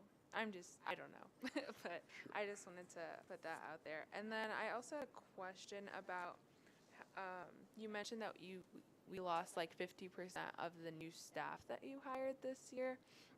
And I was wondering, were these staff, was it like a combination of teachers and like part-time hirees and like, I remember at one of the past board meetings, there were people who had come in talking about, I think they were hourly workers. Like, was it a combination of all of these people? And could we also get the survey data? I know you said there were specifics as to why people left. Yes, and so to try to take the questions in order in terms of retirement, I think that's part of a national trend. And so the baby boomers, who are people who were born right after World War II ended in the late 1940s, all those people are aging out of the workplace, and so we expected that. But as a result of COVID, that group is leaving faster than we anticipated, and so that number there is impacted by that. That's why that number is so high. The other question you asked about, yes, that number covers all the staff, including the hourly staff you were referring to, and teachers. And then there was another part of that. I won't lie, I don't really remember, but it's okay. Yeah, thank you. All right, you're welcome. Thank you. Oh, wait, I do remember. It wasn't really, it was kind of a question. I just asked if you could share the data, the specific reasons as to why people, like what working conditions they were talking about, like what school-wide policies, like that kind of stuff, if it was in the data. I can share the data, With, like, and the board, as specific as it is. Yeah. Yes. Thank you. Are there other questions? Yes, hi, good evening, and thank you for your report. The information you gave was really important this evening. I remember hearing about the millions of dollars that the city of St. Louis received, and it was based on the poverty level of the citizens of the city. And I hope that people will keep in mind that we're currently being gentrified under the Team 4 plan, which has had a devastating effect on the city of St. Louis, where so many of our young people are living in households that might have one person, or they're probably having their parent or both parents are working, and there's no one at home. And I know as years ago I was a lead inspector, and I would go into homes and you would see so many homeless people living in empty buildings in the city of St. Louis, so many homeless students. So I know we have thousands of students that are homeless, but I remember seeing a group of young men that were living in an empty building, and they were supporting one another, but they were still coming to school every day. I didn't want to report them because I didn't want them to be separated. But our students are facing massive crime and things being committed against them because there are so many greedy men and women in this city that are doing things to hurt our students and our families, and they bring it to the schools. I was sitting outside waiting on my grandbaby this evening outside Mason, and I was looking at the perimeter of the school, and I was thinking, recently we took a trip to Florida to a convention, and the main topic was people were worried about safety and crime in the schools because recently everyone knows that we had the shooting in Nashville of our young people. But the thing is, people have ignored far too long the conditions of our schools, and not, I mean, the people who work here, you must love, people love it. If you're a teacher, if you're an administrator, you must care a lot about students to be there. So I'm just asking people that are within the sound of my voice, make a difference, because when I looked at the school, and I know that we have just received the money, and Square has a wonderful plan where he's going to renovate a lot of our schools on the outside, but I was thinking about the fencing, and isn't it a shame that we have to think about almost putting up a steel fence around our schools? And just think about the psychological damage that is done to our young people. I was just sitting there going through an emotional thing myself, and I'm not the student inside of the school, and I'm not the teacher. But the teachers have to deal with students who are going through this trauma every day and listening to gunshots and that kind of thing. Anytime you have a mayor that gets on TV and she doesn't flinch when she hears a gunshot, that should tell you something. And I do the same thing. I have to flinch because I hear gunshots all the time in my neighborhood, and everybody hears me say Walnut Park. But when you compare our district to a district like Lindbergh that we're sending our students to, and we're paying, what, $12,000 for 2 students to go there, when we should have those same type of facilities here in the city of St. Louis. I'm so glad we have the Verizon lab to make a difference, and we have so many diamonds in the rough in this district, and I'm just really going to ask people to really take a look at what's going on in the city of St. Louis with the politics, because it's really hurting us. And even though you're putting in a great effort and our teaching staff is doing everything that they can, we're really going to have to put pressure on Jefferson City and the people who are running things right now, because I'm hurt because we have lost so many students even within the last few weeks, and nobody has recognized them at all. We talked a lot about the young lady who lost her legs, but the same thing, we had students who vehicle flipped over there on Forest Park, and they were never able to raise that kind of money, $500,000, and there they had to go set up a GoFundMe account, and didn't hear anything about it on the news. They talk about it every day, but our students are hurting out here. Our families are hurting. And so when we start to really care about our children and our students, everything is going to turn around. So everybody in this room, if we start making noise and doing something, I think we can make a difference to help what you're doing right now, because teachers need to feel safe as well as students. And thank you. I'm sorry. Thank you. It's important. Thank you. I just want to thank you, Mr. Burton, and I just want to highlight one thing that you said, and I'm going to say this because Ms. Tilley's right over your right shoulder. But you talked about strategic planning. Ms. Banks talked about strategic planning. we've talked about strategic planning. Dr. Scarlett talked about strategic planning, and it's important to note that the CSIP, the transformation plan, is not a strategic plan. And that is something it sounds like everybody is sort of aligning that we need some direction because there's so many things to focus on. And I think this was very helpful to sort of start looking at what, as a board, we can start supporting you and focusing on. And when I see the student discipline issues come up over and over again, and we've had previous, presentations from comprehensive schools, from student support services. We've talked about the level of trauma that our students face every day. I know we've talked about it a lot, but it sounds like it is absolutely past time that we incorporate that into a strategic plan so that we can continue, we can better support our teachers who are really struggling with managing all of the trauma, all of the issues that come into the classroom in addition to teaching.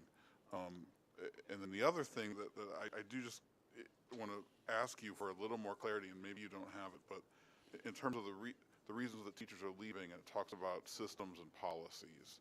Yes. I wonder if those are things that are easier for us to get a grasp on if we can identify them. So I don't have those answers today, but I think, to your point, I think we can get answers about that. All right, thank you. Thank you very much, Mr. Burton. Oh, thank you.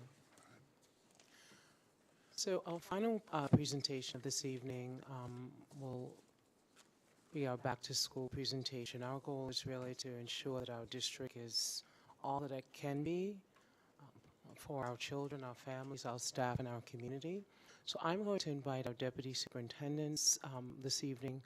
We'll surface some of the key challenges and opportunities as we center our children, our families, and our staff in our back-to-school planning. We're trying to be very intentional and focused on how we do this as a team. So much of what you've seen this evening to our board and to our community is teamwork. And so I'm going to invite Dr. Marion Smith Jr., our Deputy Superintendent for Academics, to talk a little bit about the work in academics as we talk about our 2023-2024 back-to-school plan. And followed by Dr. Smith Jr., we'll have finance, our Chief Financial Officer, Ms. Banks, then our Human Resources Officer, Chief Human Resources Officer, Charles Burton, our Office of Institutional Advancement, Deputy Willis, our Operations, Deputy Watson, our Student Support Services, our Interim Deputy of Student Support Services, Dr. Bender, and finally, Technology. So I'm going to pause here, turn it over to Dr. Smith Jr., and those are the team members who will present information specific to our back-to-school planning. Dr. Smith Jr. All right, good evening, board, SLPS community. And so we're going to present our 2020 or 23-24 back to school. So it seems odd that we're already talking about looking ahead to school year 23-24, but we know that at the start of the calendar year, we've already started to plan what does next year need to look like and sound like. And so as Dr. Williams pointed out, you'll hear just an overview from all of the division leads around what our initial planning looks like and sounds like, so you have an idea of the work that each of the division leaders have been working on intentionally and strategically with their team members. And so I'll start off with academics.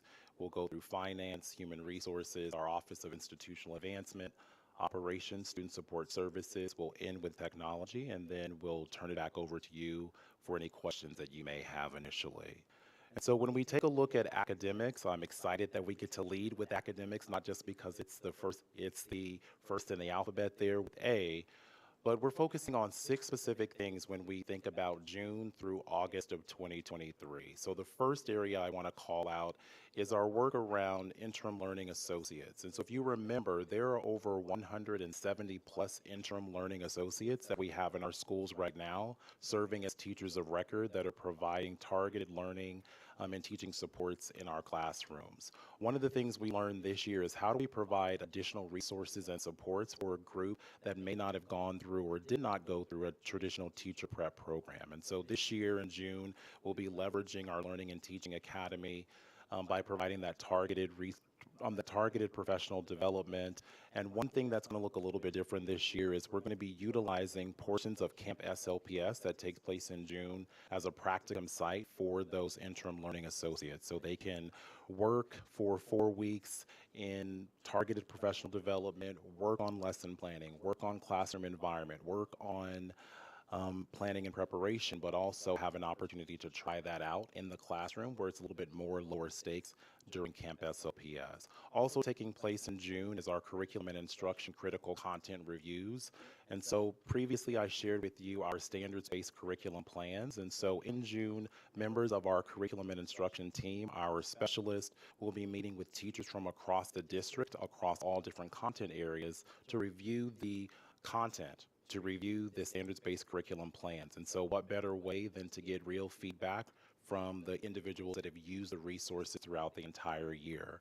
And so they'll be getting that critical feedback and they'll be making updates to the curriculum plans based on that feedback during the summer. Also in June, we'll be following up with targeted professional development provided to our school leaders. One area that we focused on this year has been around using multiple sources of data to inform our decision making. And so we'll be partnering with our Research for Better Teaching to provide Cohort 3 and Cohort 4 training specifically for our school leaders so that they're using that school data. They're using many different types of data, and they're using these resources as they're engaging in their weekly data team meetings, as they're focusing on data reviews. And so if we're asking them to use multiple sources of data, we have to be able to provide that professional development. And then transitioning into July, we have our Summer Leadership Institute, or our School Leadership Institute, where that's welcoming back our school leaders at the end of July, where we're really setting the stage for school year 23-24. And so one correction there that we will make is that the week of July 17th through the 20th will be our operations focus, and July 24th through the 27th will be our academic focus. And this is where we bring our school leadership teams together, executive leadership team in a conference type format, where we're providing the targeted, once again, professional learning and resources that they need to begin the school year. One of the things that will look a little bit different is this month and next month and in the month of June, we're actually partnering with our district leadership team advisory group to bring them back. We work with them first semester to get their ideas around what professional learning needs to be provided, right? I've worked with network superintendents to get the general ideas, but we'll be bringing our school leaders back, those representatives, to hear what is top of mind professional development that they need in their school building so that we can provide that during that School Leadership Institute. And then in the month of August, we welcome back all of our teachers, right? And so the new teacher orientation facilitated by our St. Louis plan, working with our consultant teachers who work with our new teachers in the district that focus on really training around the actual rubric, so that planning and preparation, classroom environment, professional responsibilities, and teaching and learning. And then lastly, our sixth is our district-wide professional development cohorts. And so you see a variety of those dates that are provided. So school-based PD from August 7th through 10th. Our Learning Network PD Day will be on August 14th. We have our central office-led PD on August 15th through 17th. And then we have our academic instructional coaches focusing on their PD August 11th and 18th. And so these are the dates. We'll be focusing on finalizing the foundational supports that we'll provide, as well as the targeted supports based on all of the feedback that we're getting from our teachers and our school principals during the month of June. And so with that, I'll turn it over to finance. Well, the biggest question that people want to know at the beginning of the year is, when is my budget going to be available so I can start buying stuff? So on the screen, it just really shows the major funds that will be available. Of course, GOB, Prop S, and debt, that will be available July 1st. Our entitlement funds, mostly the ESSER funds, the title funds, also food service will be available on July 14th. And then some of our other smaller grants, which we call our carryover grants, probably won't be available until about September 15th. We have to load probably in excess of 60 different grants and funds, so it does take some time to get all that out there. But those are the major ones that will be out there for everyone that's listening. And if you have questions about specific grants or things that you need, please contact the Financial Management Office. Thank you. turning it over to him. Hello, I'm still Charles Burton, and Mr. Burton, use Ms. Bateman's energy. Keep us away. Excited. We're excited. I'm really excited. Okay, thank you. Okay, to talk about the next year as a proud product of St. Louis Public Schools. This stuff gets me going, and so finance will authorize our positions in April. We're already doing that. In years past, we had to wait till July. This allows us to put people in the system faster. Working the staffing teams doing training. I talked about this boot camp so that we can onboard people faster. We're training internally. The work's already started. Beginning March again.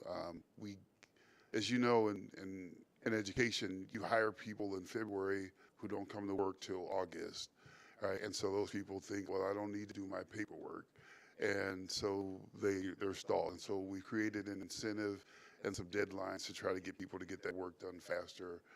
So principals have clarity about who's coming and when. We are developing a new hire newsletter, again, to keep points of contact with those people who we hire in February who we're not going to see till August, so they know what's happening in the school district. They already feel like they belong to us.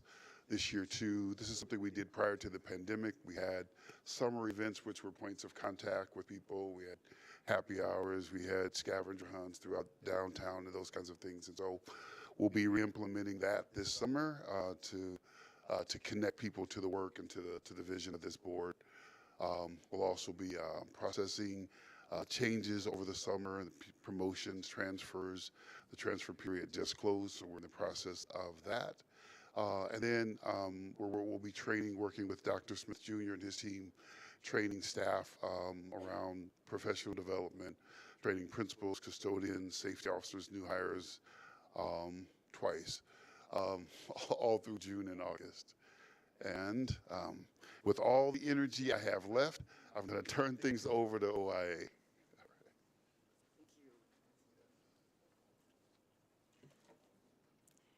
So there's a lot of excitement going on in institutional advancement as well. I've been hanging out with Paris and Benicia for a couple of weeks, so we've got it stored up. But I will tell you that what you're going to see from us is just the tip of the iceberg. We've done some unusual things this year, and I just wanted to tell you about them. The new school calendar debuted this week, and I think you would be surprised how excited people are for this calendar. We've been getting all kinds of notes, and thank you very much for the feedback. So it's just been well received. How to enroll at SLPS. So we have everything that you need to know on our website, but we felt the need to do a series of podcasts that would show how you enroll in the various programs. The ones that we are rolling out weekly are the ones that are closest to us right now, such as Camp SLPS. We've got a marketing campaign that's going on now, so we rolled out Mr. Tyler Archer, who did a fabulous job of explaining how to enroll for Camp SLPS, and it's seen some good return. We have the Gifted program, Natasha Mitchell. We have Neighborhood Magnet, Stephen Anderson and Lou Kruger.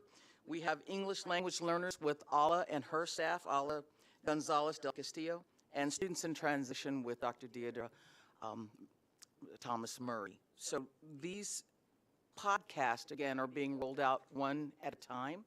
And as we go through, we're going to make sure that we see where our strengths are and where our weaknesses are, and try and work to strengthen those for our parents as they attempt to roll in our schools. Student recruitment and placement goes right hand in hand with that, so we'll have them working on all their summer events. They have a wide spectrum of events that they attend over the summer. And this is a great face-to-face opportunity. We had a hiatus a while during the pandemic. Excuse me. But they are coming back very strong and have a very aggressive direct mail campaign and the like lined up. Marketing and communications is supporting all of these initiatives, of course.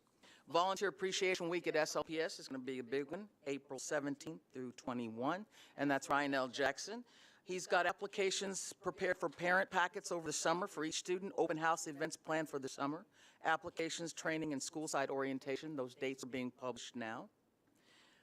Back to School Fair, Fest, or Expo. We are working on a number of different ideas on how we could retool the annual back to school event. We want as many of our children to attend as possible, and we want our parents to have all the services that they need and all the information they need in a very engaging and hands-on opportunity. For instance, we might be bringing out some of the virtual reality programs that we have to get people interested and to see what's new at SLPS. We are supporting the back-to-school programs of Miss Alla and Miss Deidre. Even though they do a fabulous job on their own, we want to make sure that they have all the support they need and sharing our resources as well. Partner Fair, April 27th. Happy to report Aaron Kane has sent out about 250 invitations, and our list is good. So we are moving forward with that. You don't get any bounce backs, you know you're on a good list. And we are going to make sure that they have the opportunity to not only meet our principals, but also anybody else who would like to come and meet our partners and shake their hands and thank them for the great jobs they're doing. We hope that some of them will want to expand their reach in our district, add new schools. We hope the principals will be able to come out. We're trying to time it with a time when the principals will be able to come out and greet them and see what they have to offer. It's a very engaging time, and again, something we have not been able to do since the pandemic. But one of the major things we'll try and do is walk some of our partners through MOUs. And I'll be tapping into one of my colleagues, Terry Bullock, to see if we can corral the MOU process to a point where people can understand it and we can get more people on that. And then we'll begin a database of tracking those MOUs. So again, this is just the start of our back to school. We're, like someone said, we're very early this year. So there's a lot more to come. Thank you very much. And I will turn it over to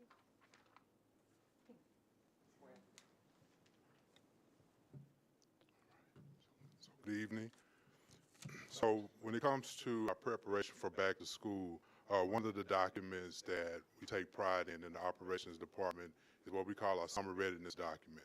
Our summer readiness document is generally passed down to our school leaders as well as some of the board members. You all will receive the summer readiness document as well. In essence, what the summer readiness document outlines is what are our plans for the operations department. As you can see, the points that are highlighted here on the screen, when it comes to transportation, of course, we're preparing ourselves for the Council of Great City School Review that'll begin on May the 1st through May the 3rd. As we prepare our scholars for summer school or summer learning camps, we will have some scheduling information provided via handouts to schools, and we will also email those routes, those schedules to parents at least a week before school is out. And then for the duration of the summer, from the facilities end, is getting our schools and preparing our buildings to receive scholars in August. That entails our cleaning, that entails our capital projects, furniture removal, in other words, just decluttering. There's a lot of schools that ordered some furniture this year, and they'll be arriving this summer. So it's coordinating those efforts with the vendors to make sure that not only we get those items removed from the buildings, but also ensuring that they are installed properly in those spaces. PPE distribution, of course, hiring fairs. I think the big theme for the department is training. From the safety and security end, they will be conducting an MSBA review this summer. This will allow us an opportunity to kind of get feedback similar to what we're doing with the Council of Great City Schools, but from the MSBA. Other items when it comes to food service is we are preparing for an RFP effective July 1. So the RFP is actually out for a food service management company, and we'll be making our recommendations to the board soon afterwards. In addition to that, again, is training. It's training once we come back in August, when staff returns in August, which includes a test run from the bus company, driver orientation, and just an assessment overall of our facilities, and that's conducted by both the facilities and the safety and security department. And I'll turn it over to Dr. Bender with Student Support Services. Thank you. So as we look to next year, Student Support Services, our first challenge is really working on the staffing piece. We are starting some pretty intensive interview processing beginning tomorrow, and we've got quite a few more scheduled out for social workers, therapists, and clinical consultants. We are also working on the nurses and the family consumer specialists, community specialists, sorry. Back to school, really looking at that, things that are key in our area, vaccinations, really pushing out in a stronger fashion the telehealth education. Students in transition is really looking at how they can assist the enrollment process, the basic needs, transportation for families, full service schools, making sure we have all that lined up. The same with family and community engagement. We run a call center. We have already blocked off 2 weeks in August to make sure that we can have that staffed. And you'll be voting tonight on the Student Code of Conduct book. So those are the main things that we have in the hopper in Student Support Services. And I believe now it is Deputy Van Noy. So I get to wrap it up with technology. This will be the third year that we have worked on the retrieval of iPads and laptops in the district since we've been a one-to-one district. So we'll be doing that the week of May 18th through the 25th. We'll also have individuals out front over the summer if parents need to drop it off here at 801. We will wipe the cases on both the laptops and the iPads to make sure that those are clean and ready to go for the fall. We'll add the 23-24 apps to the iPads. Students who are in currently 9th through 11th grade will receive their same laptops back in the fall, so all their data will still be on there. We will sort everything by their placed school, and when staff comes back in August, we will work with the technology inventory coordinators to pick up the equipment to start school distribution. As in the past, we are able to sell back from a surplus concept some of the equipment, and that helps to alleviate the cost of new equipment as we go forward. We are currently working with finance to replace our teacher 2-in-1s that are now 3 years old, and we'll also be purchasing brand new laptops for our incoming 9th graders so they have brand new machines. Currently, those 8th graders have iPads. Due to a supply chain issue, with the network upgrade, that's been a little bit of a delay, but we will be updating the technology in this building in the core network. That was approved by E-Rate, working with Worldwide Technology. We're also doing some software upgrades with Business Plus, with our timekeeping system with Kronos. Tonight on the agenda, we're asking for approval of the replacement of the Ricoh copiers. Those current copiers are 5 years old, so those are up for rebid. We're also preparing a request for proposal for a new student information system that we will be releasing in the fall. As many of you know, we talked about this a few months ago, that our current system, Tyler Sys K-12, is no longer going to offer a student information system, so we'll have to replace that. And then our other RFP preparation that we'll be working on, Mr. Burton touched on that, the ERP system that would replace SAP and/or Business Plus. So at this time, any of us will be glad to answer any questions you might have. Thank you.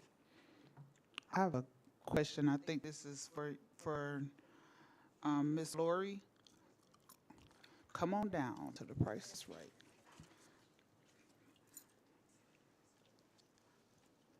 I think I see the answer, though. One of the biggest issues we're hearing and we see is the volunteer challenges, and I know you spoke on that, saying that you guys are working on it. Have we come up with a plan? Oftentimes you see the schools are in need of tutors, like people coming into the schools to read with them or help with math, things of that nature. Or we're looking at a plan for the volunteers to try to be able to kind of identify where they're needed and how we can meet those needs. I know the question was asked before in regards to the clergy, and I know that's something that they wanted to be a part of. Is that something that we're looking at?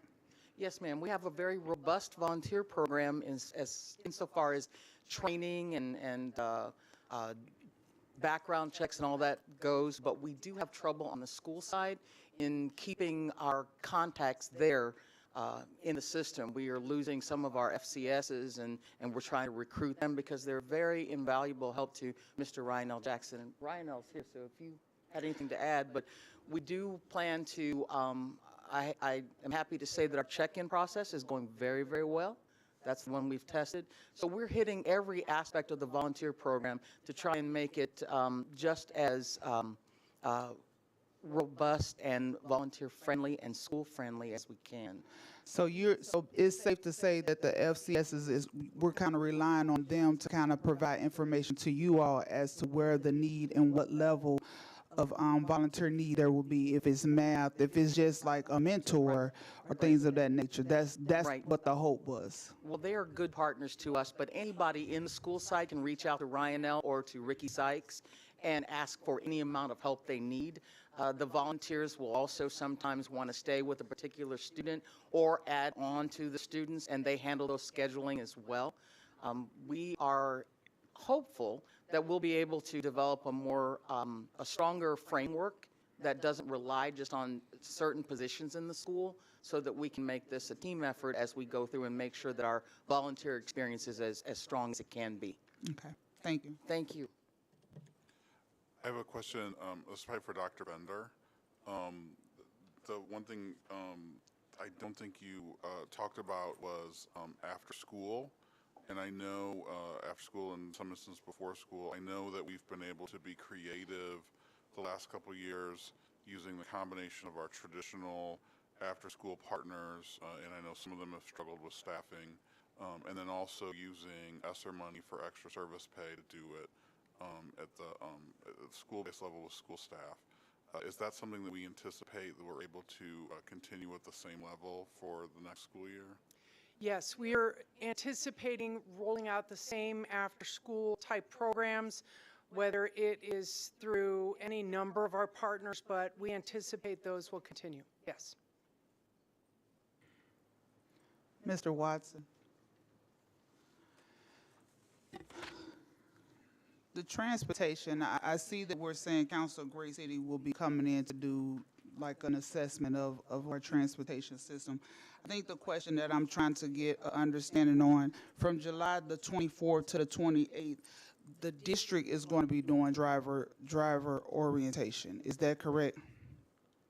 Or is it the company that we're actually hiring? Company. They're going to be the ones to do the orientation. So it'll be the company, Missouri Central will be doing the driver orientation. They'll also be having hiring fairs, so they'll likely be at our back-to-school events. But Missouri Central will be the ones who will be spearheading that particular endeavor. And I'm asking that because I know from the last meeting, the question or the concern that I was having was, I see that they are on the consent agenda, but have we come up with a tangible plan from them, you know, outside of the driver's orientation? Have we come up with a tangible plan from Missouri Central to kind of show what the back to school would look like? My biggest fear is I don't want us to experience what we've experienced this school year. Understood, and we'll get a plan. At some point, we would like to come back to the board in the summer to talk about this plan prior to the start of school, hopefully June or July. Hopefully June. Ms. Sharma? I have a question for Ms. Van Noy. And it's about the new laptops that you will be purchasing. Are you guys going to purchase the same exact brand that the rest of the district already has? So it's still a Dell, but it will be a newer model because, as I indicated, those are 3, some of those are 4 years old. So it's a brand new model. Okay. I've heard from my peers and from some SLPS staff that the current computers don't hold their charge very well, and so that they constantly have to keep it plugged in. So if these new laptops have the same issues, are we going to look into having more extension cords throughout schools, that kind of thing, so that it's accessible for people to charge their devices if needed? We haven't thought about that, but what we have thought about is replacing all batteries 18 months after we purchase them, because the longer you keep one plugged in, when it doesn't need to be plugged in, that drains that battery. Okay. So our thought right now is to replace those batteries 18 to 22 months after we purchase them, so we don't have that problem. Okay, sounds good. Thank you. Thank you. Any other questions? All right. Not Ms. Sonia. not for you, Ms. Manoy. I can't remember who this is for, but we were talking about updating the MOU process, and I know that we had our final meetings for the citywide educational plan, and I'm specifically a part of the community group, and I know that will be one of the recommendations is for us to update and improve our MOU process.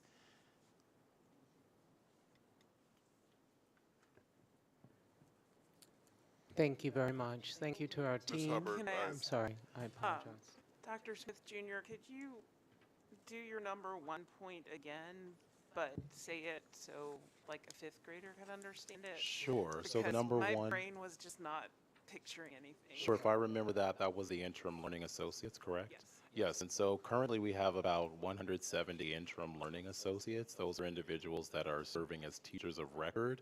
They haven't gone through a certification program, right? And so they're in our classroom. We have to provide them with the targeted resources and supports. So what we're doing this year based on what we learned, what we'll do next year based on what we've learned this year is continue with the professional development. They're going to meet in June. They have a mentor. They're going to work on their first 5 weeks of lesson planning, specifically calling it out, working with our CNI team members and other team members to work through all of the curricular resources.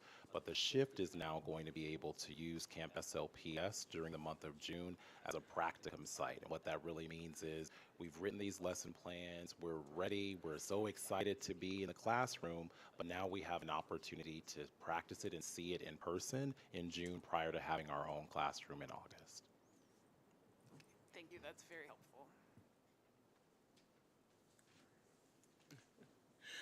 Thank you. Thank you to our team. That concludes the interim superintendent's reports for this evening. Thank you very much, President Davis. If there's no objection, since we're at the 2-hour mark, I'd like to move the public comment out of order, just as a courtesy, because we do have a long consent agenda. It looks like, you're back. Mr. Alexander. Mr. Alexander, if you're ready for public comment.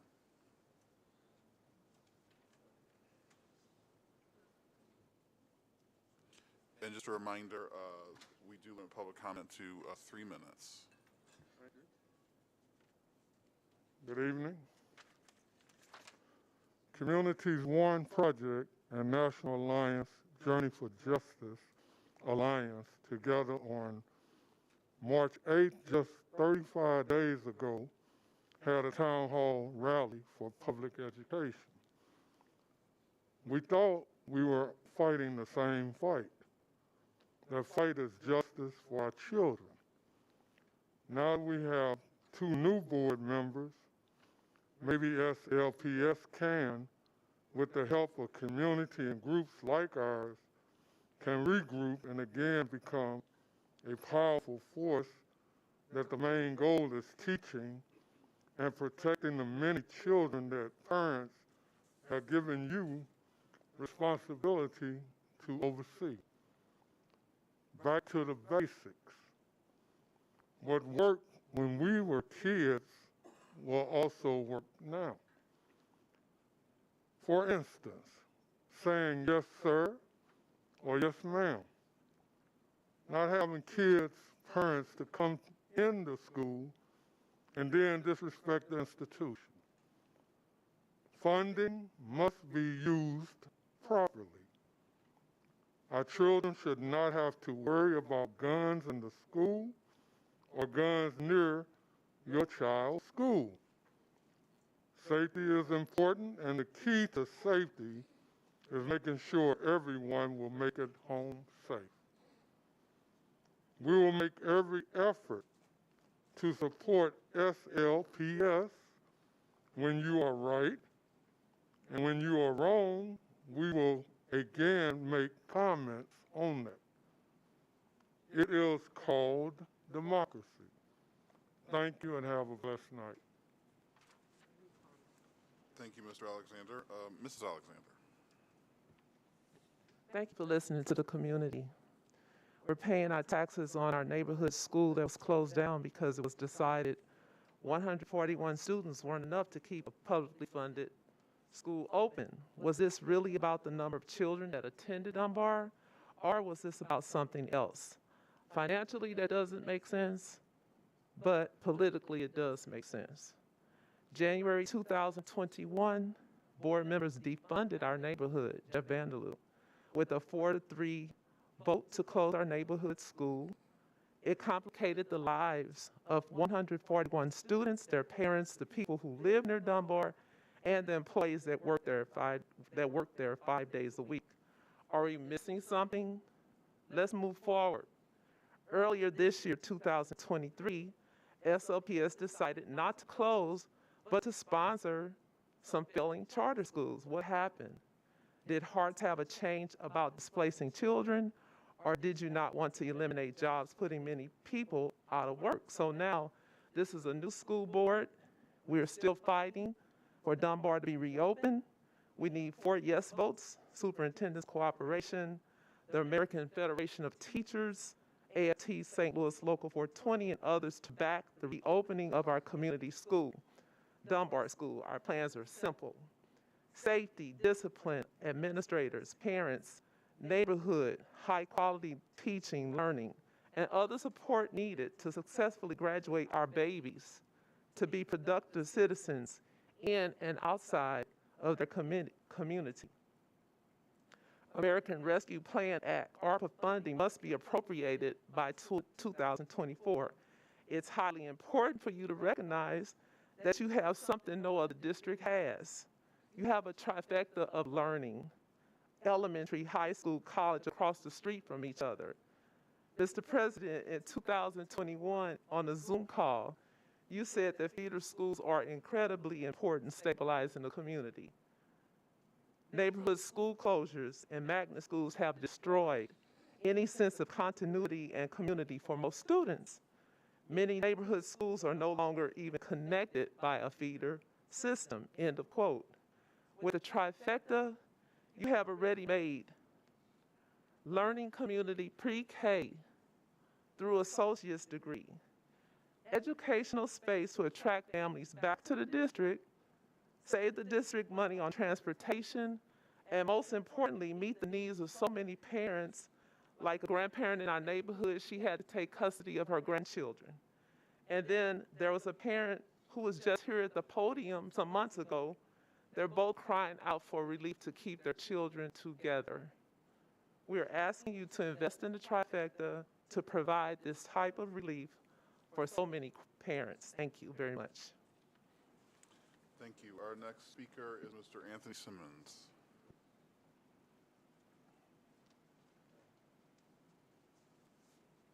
Thank you all. My name is Anthony Simmons. I'm Vice President of Kwame Building Group. I'm here to talk a little bit about the solicitation for construction management services for the Prop S project. If you don't know of Kwame, we've been around for 32 years. We're a minority-owned company and worked on a number of projects around town, including your previous Proposition S program. Yes. Oh, I'm sorry. Can you not hear me? I've never heard that before. Okay. All right. So back in November, the district put out a solicitation for construction management services. We responded. 4 months later, we learned from a colleague that the district reposted the same solicitation with different requirements, and we responded to that as well. We didn't get a notification that the first round was going to be thrown out. We feel like we should have, since we responded to the first. And then we were later told that the second round would be thrown out and the district would use the first round. Furthermore, we were disqualified because it was said that we turned in our first solicitation late. We got a letter the other day saying that, and then the same day we got another letter saying we turned it in 11 minutes late. We disagree with that, and I'm sure there's some security footage that could show when we turned it in, if anyone cared enough to take a look at that. again, we were the managers for the first Proposition S. We teamed up with a KAI design build to get the horsepower to go after this current Proposition S project, hard to say. And we believe that we're a strong candidate. I learned today, looking on board docs, that we were not even evaluated. So I also talked to other individuals with other companies, and they frankly didn't submit because of the confusion between the different solicitations and the things that those solicitations were asking for.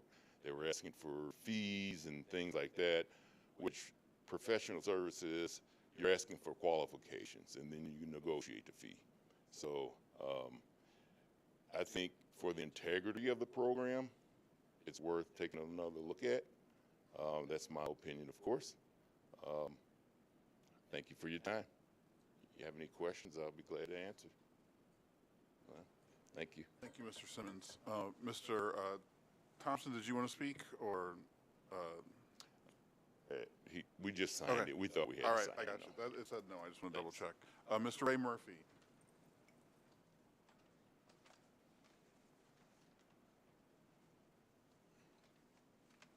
Good evening. Good evening. My name is Ray Murphy, graduate of Vashon High School, class of 1974. Also, I'm a member of the Vashon Unified Alumni.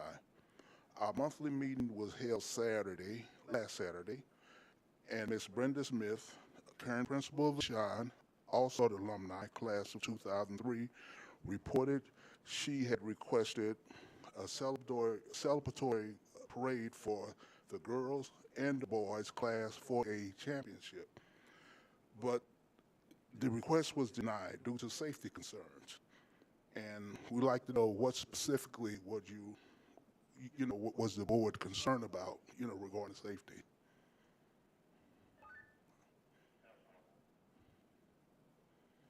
I'm sorry, we don't respond during public comment, but we can respond later in writing. All right, and like the second part is, also the students and staff have lost 4 students during this school year due to tragedies. Okay, these tragedies didn't happen on school grounds. Okay, another request was made for a wellness day to provide calm, tranquility, and stress relief for the entire school. Yet the event was denied. With the response, staff could coordinate an event while both are suffering. And okay, what can the board offer regarding these situations? Thank you, Mr. Murphy. That concludes public comment. We now move on to the consent agenda, April consent agenda. There are a number of walk-on items that we'll take separately, but are there any items on the consent agenda that any members want to take separately? Yeah. Ms. Fowle, go ahead. 18, 36, 38, 39, 40. So the walk-on items are already covered. So I think that's just 18 and 36.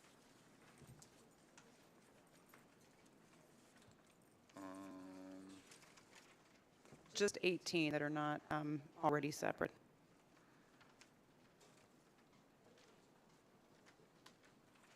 I'm sorry. So number 18. Gotcha. Okay. Yeah. 411, 23, 18. So I'll make a motion to approve. Sorry. Are there others? Any items before that, before number 18? 13. Okay. 23, 13, 14, and 15. Okay. Anything between 1 and 12 that anybody wants to take separately? I'll make a motion to approve 411, 2301 through 411, 2312. Second. Any discussion? Mrs. Henry. Ms. Hubbard? Yes. Ms. Hogan? Ms. Tonier? Yes. Ms. Vowell? Yes. Ms. Jones? Yes. Ms. Cousins? Yes. Mr. Davis? Yes. Motion passed. Make a motion to approve 411, 2313. Second. Discussion, Ms. Van Noy? Oh, look, I'm looking down. I'm just curious, Ms. Van Noort, the question comes to me on the sole source. Is there at some point that we will have to do, like put it out to see, to be it for others to be able to bid it? Or is this, how long have we been going with Apple as a vendor to use? As sole source. Mm-hmm. So the reason it's sole source is because the discount we get on quantities of 10, and no other organization can do that. So that's why when we order, we always do in properties of 10. So rather than an iPad costing $420 a piece, it'll cost $390 a piece. So have we, that's what I'm saying, have we put it back out to see if that's still the same situation? Or when we put it out there, is it just Apple comes back with that particular pricing? So we have not put it out. However, we still are honored that pricing because we have been doing this since 2012. Okay. And we know that Amazon and other locations do not do that quantity amount. Did you want to ask, or is there any other questions about 13? Did you want to ask a question about 14? I'm guessing that same is with Dell. So it's not a sole source. We have did that recently. Probably the last 3 years we've kept with Dell for a couple reasons. Because we didn't want the warranty to go out on our current product. We also have in-house staff that are Dell certified, so we're able to do a lot of repairs internally. Last time we put it out, we did have bids from other organizations, but this was a better cost. Okay. So the motion is to approve 411-2313. It's been seconded. Ms. Henry. Ms. Hubbard? Yes. Ms. Hogan? Ms. Sonier? Yes. Ms. Val? Yes. Ms. Jones? Yes. Ms. Cousins? Yes. Mr. Davis? Yes. Motion passed. I'll make a motion to approve 411-2314. Second. Any discussion? Already Okay, Ms. Henry. Ms. Hubbard? Yes. Ms. Hogan? Ms. Sonier? Yes. Ms. Val? Yes. Ms. Jones? Yes. Ms. Cousins? Yes. Mr. Davis? Yes. Motion passed. I'll make a motion to approve 411-2315. Second. Discussion. Dr. Archer? I was like, it looked like Dr. Archer was going. Yes, ma'am. Dr. Archer, I'm familiar with this program. I'm just trying to get a better understanding of what role and impact we've actually had in regards to the program. How has it, or is it actually benefiting our students? Do we see some level of growth? What is the benchmark? Like, these are kind of questions that I couldn't find when I was reviewing the MOU. So I think that's something that we have had a long-standing partnership with AIM High. Last year we had 60 students who went through the program and participated in it. So what we do is we pay the transportation, and also for some staffing costs we pay for our students to get to the program.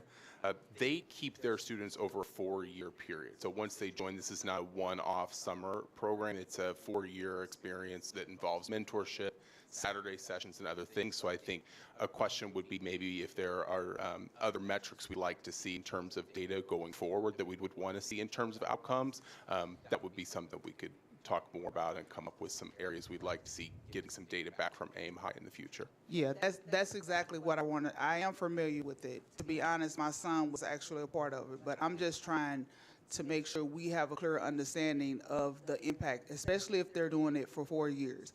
So I will feel more comfortable getting a better understanding of how and what difference is made with that child from freshman year. Is it freshman? They started in middle school. Middle school. So. From 6th grade up to 8th grade, like, what impact has it had? Like, what's the track record that we're seeing that is doing for our students? Is it beneficial? Is it not beneficial? And I think my other question is the transportation concern as well. Like, we're already challenged with our transportation, and I'm just being honest, I don't want anything to take off the focus of transportation for us. We have to make sure transportation is ready for the upcoming school year. That's just my concern. I have a question. Yes. Do we retain these students? Do they come back to SLPS the whole time? Do some of them see this as an opportunity to see what's out there and transfer? So it's good for the students. if you assume the county is good for the students, is it good for our district? So I can't speak to the actual rate of retention from one year to the next, but I do know that Aim High preferences the partner districts that they have, which are St. Louis Public Schools, Normandy, and Rittner. So the students, when they get into the program, those are the districts that are preferenced in terms of participants. That's not my question. So if the question is about retention, they apply and they reapply year over year. So there is an expectation that we would keep students. My question is retention in SLPS. Retention within the yes, district. Do they go to this program and stay in our district for those 4 years, or I mean, for the rest of their school experience? And that would be a good question. We'd have to look into. I don't have that number for you for this year, for the past year. I would really like to know that. Ms. Jones. So how long has this program been in existence? We've had this is a long-standing partnership. I'm not sure historically when it would have started, but we've had a series of years, year over year. So I know last year we had the program as well. So it's been in place in St. Louis Public, and we've had St. Louis Public School students participate for many years. I'm going to invite Dr. Crabo up, Dr. Archer, because it's to your point, this is your first year with the summer learning program. So I do want to invite Dr. Crabo up to give more context to the question, provide more context to the question that Ms. Jones just posed. So we've worked with Aim High in the summer since approximately 2015. So this has been a year-over-year partnership where they initially, like Dr. Archer said, work with a group of 6th grade students and work with a group of 7th grade students, and then they follow them for several years. But we started this back in 2015. So there is data on the progress of the student, or? Yeah, we can pull that data for you. So we have tracked it in different ways. So we've looked at outcomes within the summer with Aim High. And then we've also looked at how they're actually following up with our students over time. So it's not even just a summer program. Once the students complete the summer program, then Aim High follows up with the students and touches base with them throughout the school year. So essentially they go to either, it's on WashU's campus or John Burroughs. They have this summer program. They are sponsored by Aim High, and it's all about character, leadership development, and then those counselors or teachers from Aim High, and some of them are actually our teachers during the school year, then follow up with those students over the course of the year. I guess I'm just looking for results. Is it really beneficial? Because I can't tell. Okay, we can get we can pull data from over the years, both the surveys that students have done, and we can look a little bit more deeply around what the academic outcomes are long-term for our students. We can certainly get that for you. All right, thank you. I guess Dr. Williams, is this time sensitive, or is this an item that we could pull and bring back later after we get that data? I did notice, I went and looked through the previous ones and all the way, I think, back to 2015. It's the same description. And the description does indicate all of these metrics. 80% of students will indicate high school graduation and all that. So I assume it's being collected. It just wasn't provided. So is there a time urgency to this, or can we bring this back? We can even bring it back on the 25th if you've got the data. I think if we bring it to the 25th, if that's what the board would like to do, we can bring it back and then get the specifics around what kind of metrics. To your point, this has historically been the partnership and the types of things that we've looked at, so I'm sure that data is there. We can go back in the previous years and find what that is. I agree. We'll pull the data and have it prepared and ready for the board review. Right. Thank you very much, Dr. Archer. Thank you, Dr. Crabo.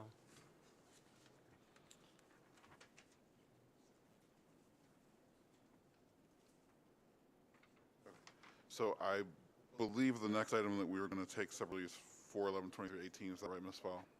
Okay, so I'll make a motion to approve 4/11/23/16 through 4/11/23/17. Second.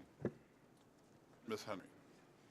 Ms. Hubbard, Yes. Ms. Hogan, Ms. Onyea, Yes. Ms. Val, Yes. Ms. Jones, Yes. Ms. Cousins, Yes. Mr. Davis. Yes. Motion passed. All right, Ms. Fowl. Make a motion to approve 4/11/23/18. Second. All right, Ms. Fowl. So my question is, this is a Deputy Watson. point. Oh, sorry, I'm go ahead. sorry. Deputy Watson, thank you. Go ahead, Ms. Fowler. Oh, yeah. High square.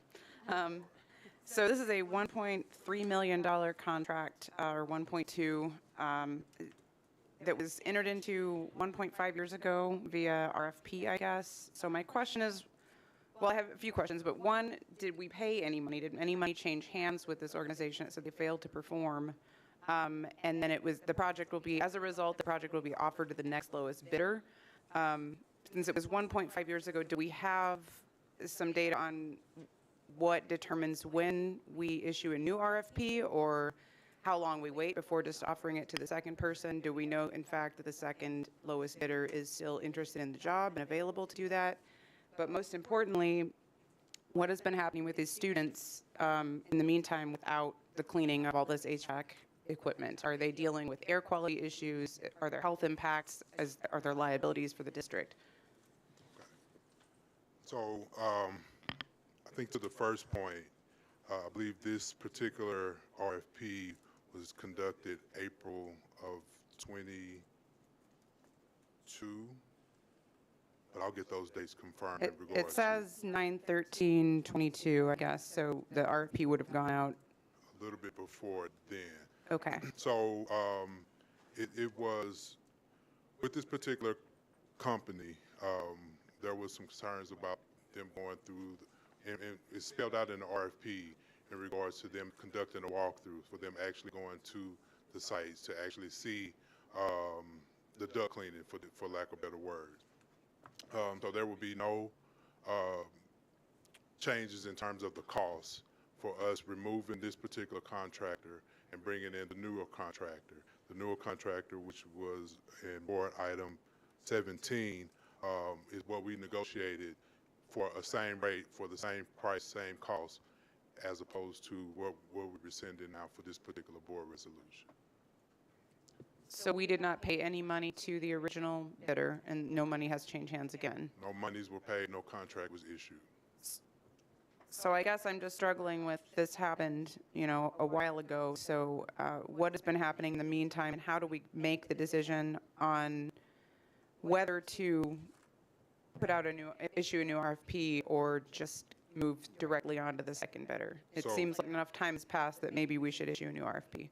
So I'm just not clear on the process and how that decision is made.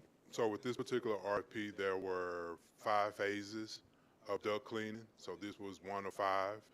So we continue to do duct cleaning since, I believe we kind of started in November during the break time, and we're still in the process of conducting the duct cleaning project. The same particular bidders that bidded on this particular project are the same ones that have bidded on the other ones, on the other 4 or the other 5 for this matter. So we didn't necessarily have to reissue out another RFP based on the RFP and how it's written. We can go back to the next lowest bidder. In this particular case, it was MSG, I forget the acronym for this particular company, but then we were able to negotiate for the same price to do the same type of work with this particular new contractor. So I guess, how long did it take to decide that it was going to go to the next lowest bidder? Like, at what point did we say, hey, these kids are breathing terrible quality air and we need to move on? This first company is clearly not going to deliver. So I think this was around November-ish. It was really happened right before October 24th. So at that point in time, when we were having these conversations, we more or less, because our attention went to Central VPA and CSMB, we more or less paused this particular project until we were able to come back to the board with our new recommendation to rescind the current contractor and go with the newer one, which again we negotiated for the same price. Thank you. I guess I would just like to see some uniformity in procedures and maybe understand the RFP process a little bit better in the future. But I think you've answered my questions. Thank you. And Mr. Watson, this is ESSER funds, and this is part of the overall air quality projects that you've undertaken with those funds, which is an appropriate use for those funds per the federal guidelines. Correct. So this is an ESSER funded project, and it was led by the indoor air quality testing that we conducted maybe a year and a half, 2 years ago. So we prioritized those schools, particularly those elementary schools that had some concerns when it came to the air quality, and this was the first round of duct cleaning that we conducted throughout the district. And those three are some of our oldest school buildings, right? Those three buildings, Shaw, Wilkinson, Rowe, and Woodward, are some of our oldest buildings. Some of our oldest building, and to date, we haven't had any type of cleaning to this magnitude since the schools were erected. So is it safe to say you haven't done it because of the school being in session? So it looks like this occurred in October of last year, and you're trying to get it approved and ready for the summer. Yes. Is that what you're saying? So it generally takes around 6 to 8 weeks to actually complete the duct cleaning. Because we're anticipating with the end of school in May, this will give us an opportunity to really kind of get in, and that'll reduce that time to likely 4 weeks. Okay. Any other discussion on this item? Ms. Henry? Ms. Hubbard? Yes. Ms. Hogan? Ms. Sonier? Yes. Ms. Bowles? Yes. Ms. Jones? Yes. Ms. Cousins? Yes. Mr. Davis? Yes. Motion passed. Any other items before the walk-on items we'd like to take separately? Yes. I do. I had a question on item 4-11-2320 to approve a purchase and installation of chillers at Washington Montessori, and then as well as the Innovation Concept Academy at Blewett. And I want to know, how do you prioritize the installation of your chillers or that kind of equipment? Because that's a lot of money, $526,000 for a school that small. And I was just thinking, we have schools that are have more students than that. For Blewett, Yes. in particular to Blewett. So Blewett's chiller, just like a lot of our equipment, HVAC equipment, has reached the end of their life cycles. So in particular to Blewett, and just on average, a chiller roughly cost the district on a small scale around $225,000. So for this particular for this particular board item, with these two chillers, and Blewett, although it appears to be small, it is actually square footage wise a very big building. So that size chiller costs a little bit more to properly adequate and make sure that we have proper AC for that particular building. Thank you. So we don't have a motion for us. Are there any other items? Yeah, I have a question about 0411-2338. Okay. Before we get to that, anything before? Well, that's a new one, so we'll take those separately. Okay. We stopped at 18. So we need a motion for 04-11-23-19 to 22. If that's your motion. Second. I'm sorry, You were 20 to 32? to 30. Yeah, I'm sorry. I'm sorry, to 27. 04-11-19 2319 through 27. 27. Oh, okay. I will second that motion. Discussion. Oh, Ms. Henry.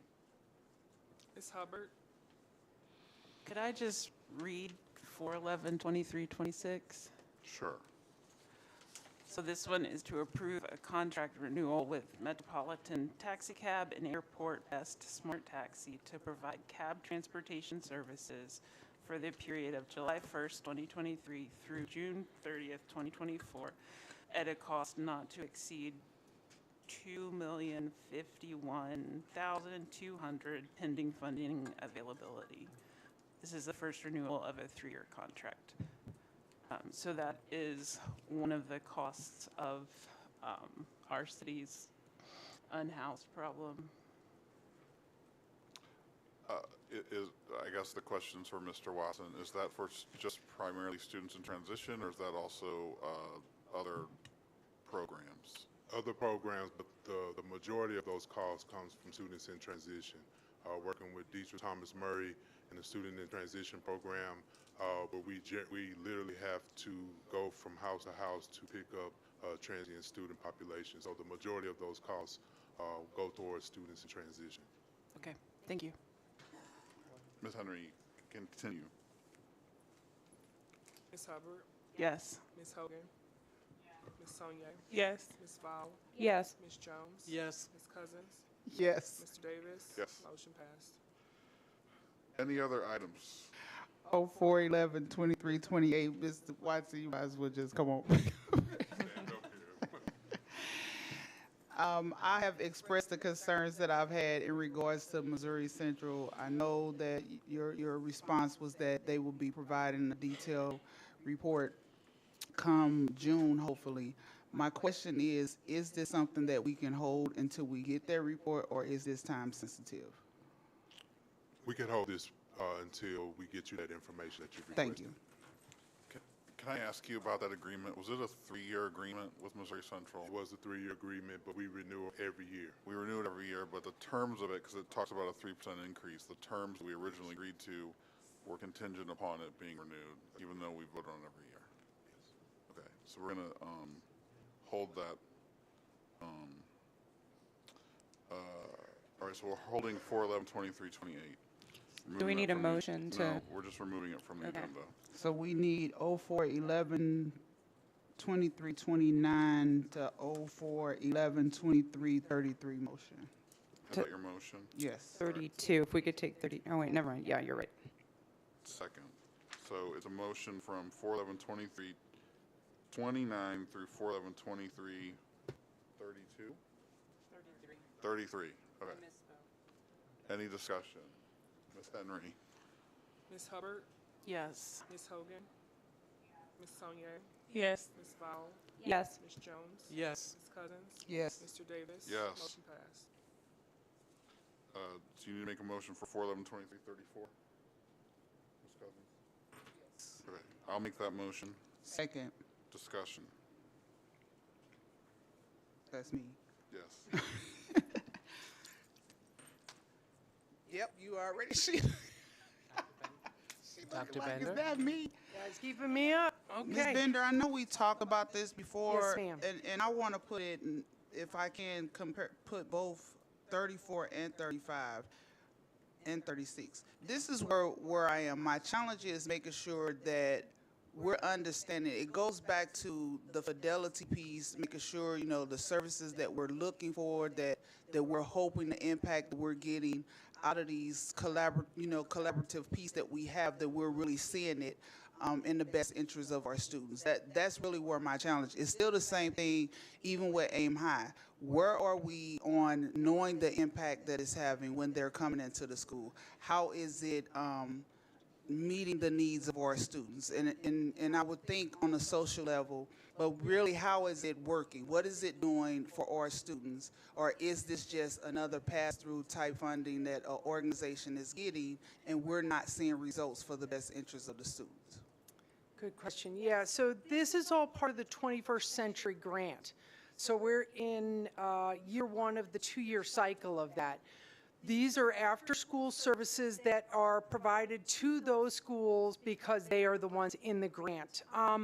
We feel strongly that there is fidelity in the programming that the schools are receiving, that those kind of after-school programs do benefit. We know that for many of our students that being at school is the safest place, as we've heard repeatedly tonight.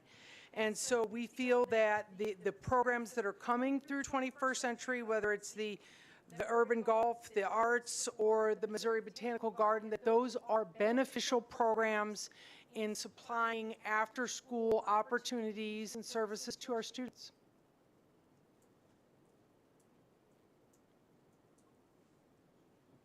I just wanted to add that I feel like these services would probably encourage students to come to school too and increase attendance, which is what we were talking about earlier.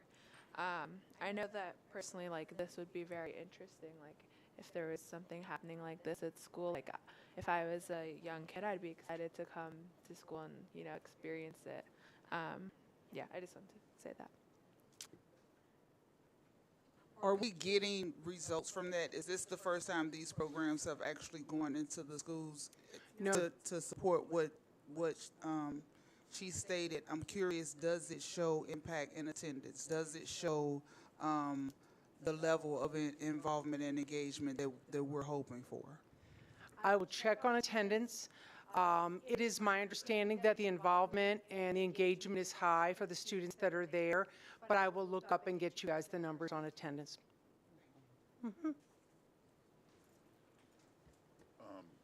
Ms. Henry, what was our motion? I'm sorry, I'm fading. We're at 34.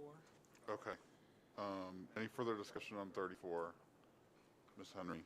Ms. Hubbard, Yes. Ms. Hogan, Ms. Saunier, Yes. Ms. Fowl, Yes. Ms. Jones, No. Ms. Cousins. No. Mr. Davis. No. Motion passed. Next item, before we get to the new items, is 411-2335. I'll make a motion to approve that item. Second. Any discussion? Ms. Henry? Ms. Hubbard, Yes. Ms. Hogan, Ms. Saunier, Yes. Ms. Fowl, Yes. Ms. Jones, No. Ms. Cousins, No. Mr. Davis. Yes.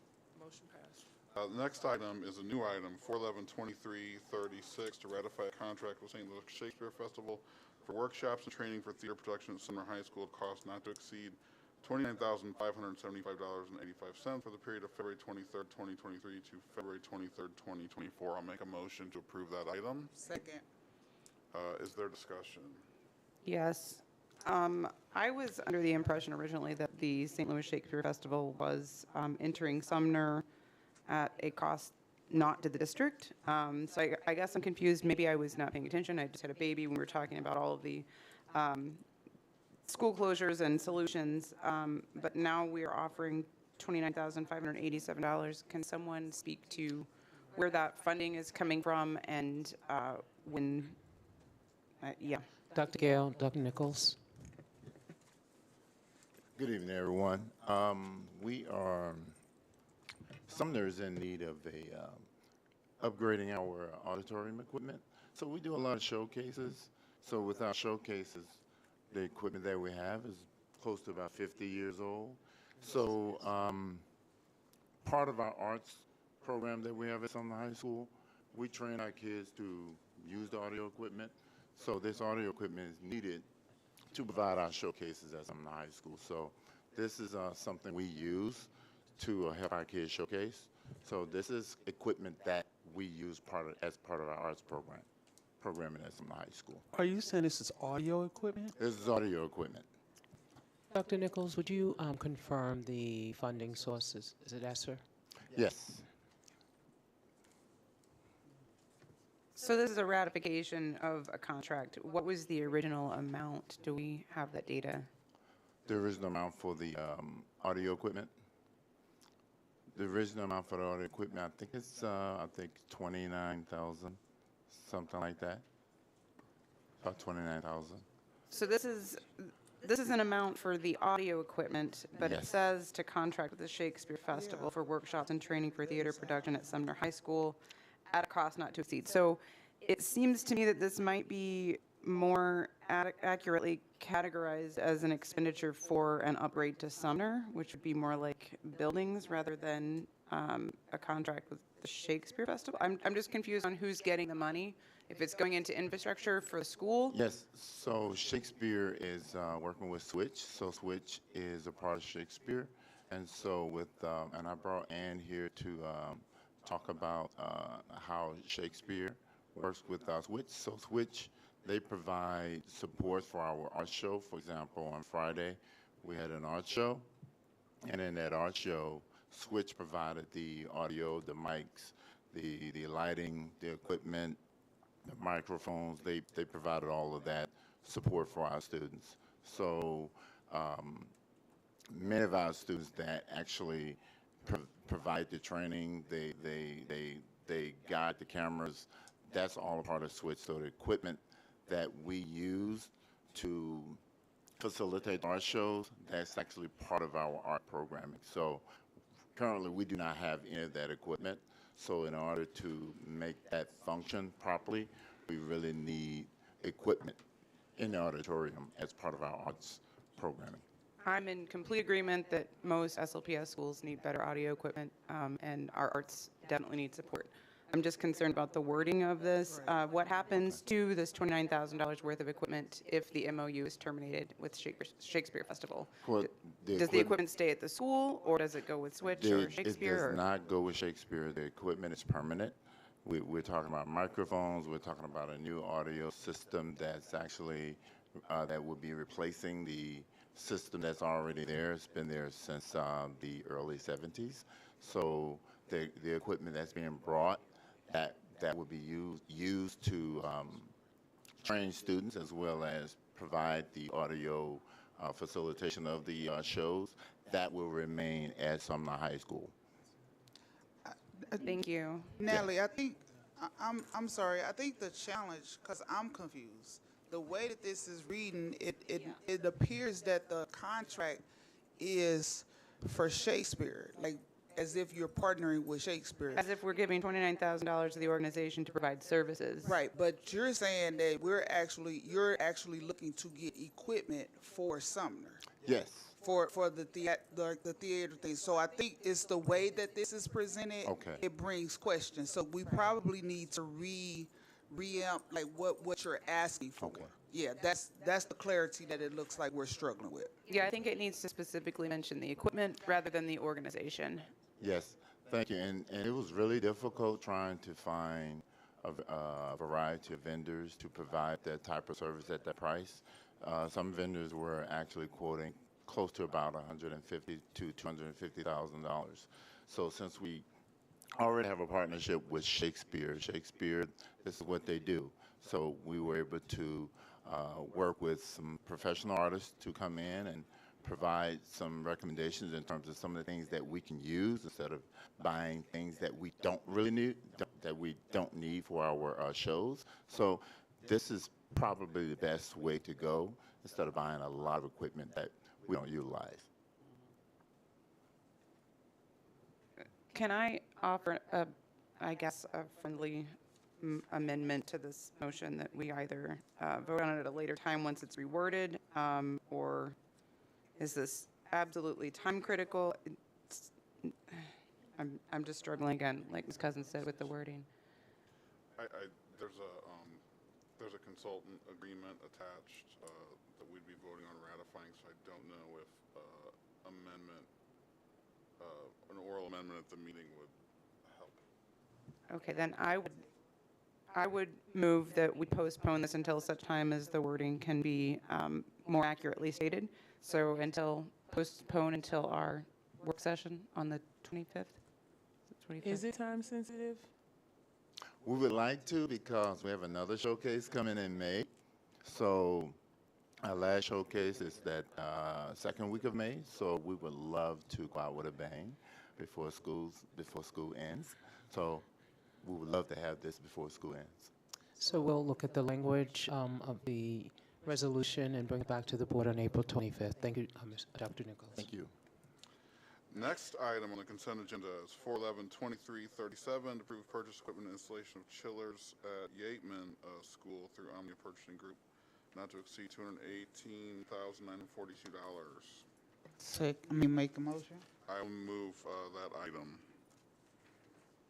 Can we get a second? Second. I move. Any discussion? Ms. Henry? Ms. Hubbard? Yes. Ms. Hogan? Ms. Tonier? Yes. Ms. Howell? Yes. Ms. Jones? Yes. Ms. Cousins? Yes. Mr. Davis? Yes. Motion passed. Next item is 411-2338. I'll make a motion for that item. This is to approve a contract with Harris-Stowe State University for facility rental to host commencement exercises for graduating class of 2023, 8th grade graduation and elementary graduation. Second. Discussion. Just a quick tangential clarification. We are still providing the gowns and regalia for all the graduations, correct? Dr. Gill? Yes, we still provide it. Thank you. Dr. Gale, while you're up, so and I saw earlier when we were signing up for graduations, there's two high schools that are having, well, there's three high schools that are having it at different locations besides Harris-Stowe. Yeah, so we're using Harris-Stowe, we're using the Chaffetz Arena and the Sheldon, Okay. as well as Nottingham hosts their own at Nottingham. Right. And so will we be getting items then for the Sheldon and Chaffetz? You already approved them. Okay. I missed that. And last year, I don't remember, and maybe Donna did, 'cause she went to almost all. She did. Did we have these graduations at Harris Stowe, or were they at their own facilities? No, they were at Harris Stowe. Okay. And just for clarify, so for the Yateman and I think it's Jefferson, those, how come they're having theirs at Harris Stowe? They, Dr. Bonner has had a very long relationship with Harris Stowe. When she was principal at Yateman years ago, they always volunteered the venue. When she transitioned over to Jefferson, she asked for the same service, and they obliged. So we're not paying for either one of those. Okay. Yeah. Thanks. Okay, sure. Any other questions? I do. I'm just curious. Yes, ma'am. And trust me, I love her though. But why we don't have our own facilities that can host graduations? I think some schools do. Previously, the previous superintendent wanted us to kind of streamline because he went to several of all the graduations, actually all of them, and each one was kind of different.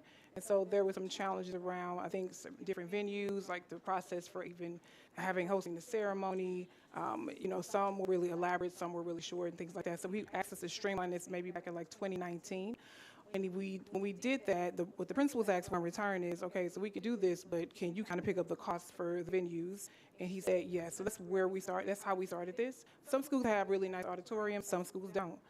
Some schools, have AC. Some schools don't. Some schools would prefer to use their gyms. Some schools don't. So we tried to just make sure that every kid had access to really great venues to do this. We surveyed principals several years ago. They kind of picked the venues that they really wanted to use. It was important that we keep all the venues in the city as much as we could. Typically, CVPA is one because they have a beautiful auditorium that they traditionally use their own. This year, Dr. Shahi did not really want to because of the tragedy that occurred earlier in the year. But so that's kind of why we can always go back and revisit this next year to kind of give principals a bit more autonomy, I guess, and maybe conversation about it again if they like to. But that's why. Okay. Sure. So the 19,000 is for the regalia and things, are they charging us to host it, or this is for the materials there? So the 19,000 is for the actual venue itself over 3 days. So we have 2 days of rehearsals, 3 days of ceremonies. So that's the 19,000. It includes the cost for security, the venue itself, those kind of things. Okay. I do just want to say, not for you, and maybe not even for Harris Stowe, but 19,000 seems really high to me, and not to Harris Stowe, right? But we have an agreement with St. Louis University, and they own all this property in the city and pay no taxes. It would be great if they would let us use their facilities, and I would love to advocate for that. They're even using, Clay School at a very, very affordable cost. So again, not for Harris Stowe, but just thinking of resources and the distribution of them, and of our institutions being better partners with us. So we also contract with the Chaffetz at a cost of about $25,000. So we should definitely have probably another conversation about this. Okay. Yeah. Ms. Henry? Ms. Hubbard? Yes. Ms. Hogan? Ms. Sonye? Yes. Ms. Val? Yes. Ms. Jones? Yes. Ms. Cousins? Mr. Davis? Yes. Motion passed. All right, we're getting there. Next item, 411-2329, to approve a contract with Navigate Building Solutions to perform construction management services throughout the district for the duration of the bond issue. I will make a motion to approve 411-2339. Second. Any discussion? Yes. So I am confused or not understanding on 39 and 40 both. We can do both birds with one stone. Forthcoming once the scope of the fees will be forthcoming once the scope of services has been established. What if the scope of services and the fees come back at something that we can't afford, or it seems strange to vote on something before we know what it's going to cost or what we are actually getting for the money? So is that going to come up for a separate vote once explain to me the process, why we're voting on it now, and then what the vote will be once it's been agreed upon and the fees have been decided. So for professional services, we generally go through a qualification-based selection criteria. And what that more or less kind of spells out is once we put our proposal out, we put our recommendation. So in this case, we're saying we're going out for the bond issue for St. Louis Public Schools. Firms will provide their proposals only on qualifications. At that point in time, we go through the qualifications, we interview, and we go through a second round. So with this first particular round, and this is what the board resolution spells out, is this allows us to more or less start negotiating and go at least form a contract with these particular firms. And if we don't necessarily meet, so let's say if we have a $5 million budget and none of the firms actually meet our $5 million budget, then we go back again to the board and we will come and ask for the second firm that we can go into contract with. So in essence, what this particular board resolution indicates is for us to more or less begin negotiations so that we can really firm up our scope of work. So in other words, because of the process and how it's spelled out with this qualified based selection, and state statute basically says that we can only go for qualifications first, and then we have to come back to get pricing. So once we get our qualifications criteria, we select the firms that we want to go into negotiations or to contract with. Then we'll come back after we firmed up our scope of work, which may include one firm, if it's upgrading restrooms, they will do all the assessment, do all the legwork, come back with a price, and if it's not within our budget, then we can either negotiate or go back to another contractor or firm and ask for pricing for the same scope of work. And if it is within our budget, does it then come back before a formal vote with the board, or is it just automatically approved by the vote we're taking tonight? It will come back to the board for a vote With to the approve specifics. those costs for that particular scope of work for both entities, for both construction manager and architectural engineering firms. Got it. So I guess my other question is about the state statute. Is that just a standard procurement state statute, or is that one that has been laid out as St. Louis specific, as so many of them are? That's standard for professional services. Okay, thank you. Any further discussion on 39? Ms.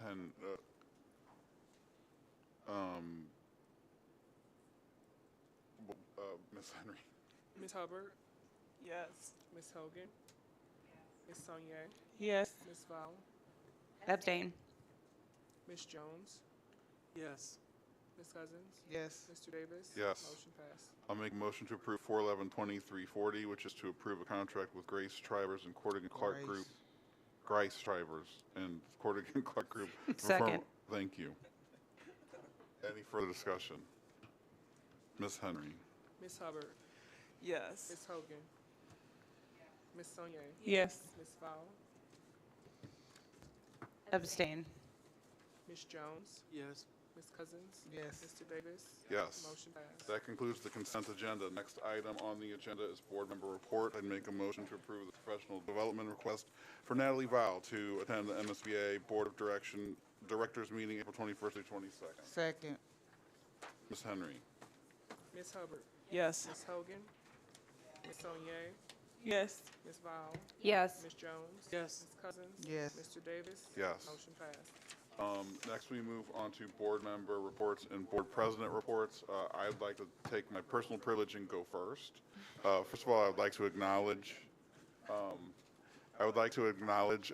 Ms. Sadie Weiss and Mr. Tracy Hikes, who recently won the election to the 2 seats on the Board of Education. Unless there are major swings in the certification results between now and our next meeting, they will be sworn in at our April 25th meeting. So welcome, and I think we're onboarding tomorrow. So we'll see you tomorrow, and thanks for sticking this out. You're building up your endurance, so that's good. And as we say hello to 2 new members, we are saying goodbye to 2, can I call you old members? I'll start with our most recent, Ms. Hogan.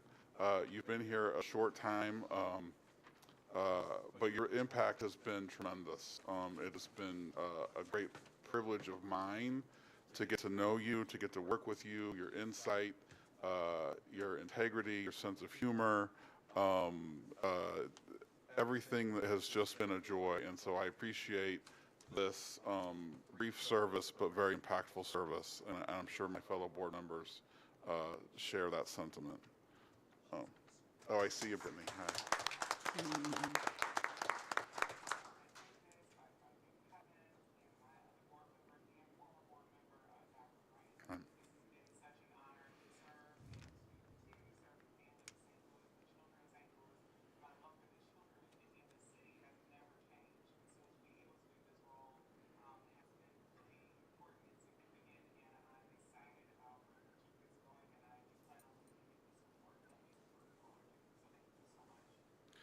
And Brittany has generously volunteered to be on any committee that we appoint her to. So thank you, Brittany. Sorry, cut off her audio. And so next we have to say goodbye to Miss Sonia. I mean, not really goodbye, but goodbye for now. These 2 years, it's been 2 years, Alicia. 2 years. We met virtually with... Oh, that's right. We were the last 2 people on the day. We're like 4:59. We were signing up, and look at us today. It has been, I can't believe it's been 2 years, and we've been working hard. We've been working on issues. We've had our fights. We've gotten along. We've worked together. You know, we did Prop S. We got the citywide stuff going together. I don't know everything that we've done. I can't believe it's only been 2 years. But I know you won't be far. I still got your number. I'm going to call you, and now I get to, you know, fight with you on the Board of Aldermen. So I really can't wait. So congratulations on your election, and thank you so much for your service. We're going to miss you.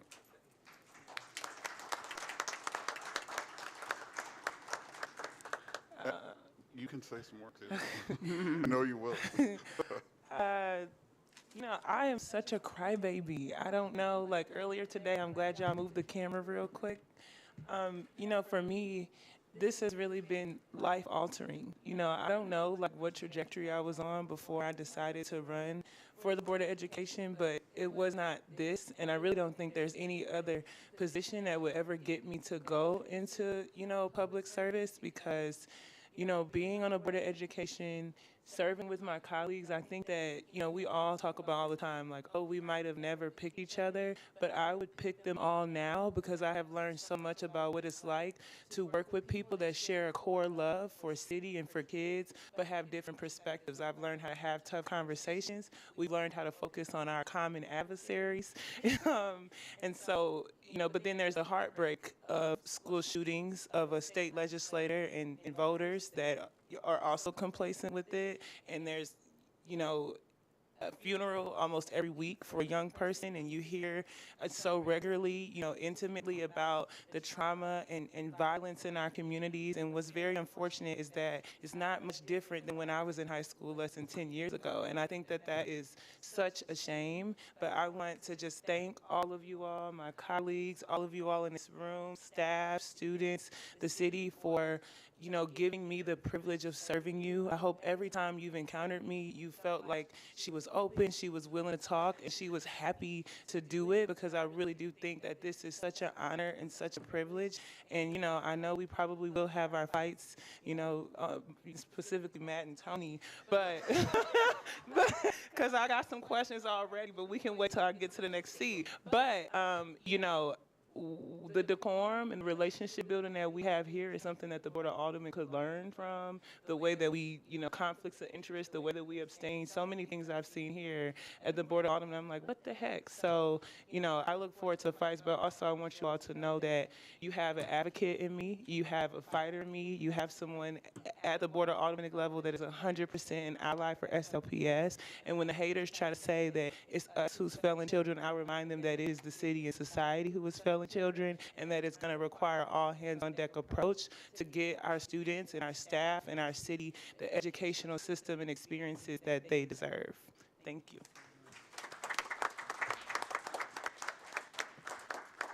Any other board member reports? We, just so you know, Sonia, that was recorded. I want to give a report on Tuesday, Election Day. Myself and Mr. Davis actually spent our morning going up to Jefferson City trying to, again, fight for the district. I don't think people really understand the trying time we are actually facing right now.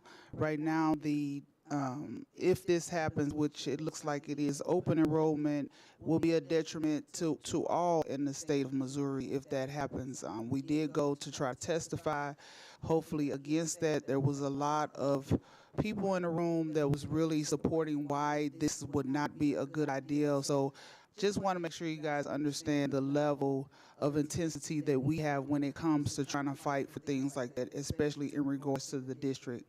The other thing I am so happy to finally report on is the CPN has officially, as of yesterday, voted in their board. They have an official board. They are working to move, or we are, I guess I'm on the board as well, but we are working to move forward in regards to being this official 501c3 status. Please, as principals, be looking out because we will be talking to the principals in regards to what their needs are, especially within our comprehensive schools. So we will talk more about that. Thank you. Other, Ms. Sherman? I have a quick question. What is open enrollment? Oh, Janet? Open enrollment is, they have it in a couple other states. This is mainly off of Iowa. It would be the way the bills, because there's a House version and a Senate bill version, the way the bills are now is that any school district in the state of Missouri can elect to receive students from any other school district in the state of Missouri. So that would now the school district has to agree that they're going to accept those students. So the repercussions are a focus particularly on rural Missouri, and that was a lot of the testimony that we heard when we were up there. There are some school districts, there was a school district that testified they have about 450 kids. And that's just the makeup of their town, their community, the way the school district lines are drawn. If a neighboring school district chooses to accept those students, they will take any student in that school district can go to the receiving school district, and with them goes their state funding as well.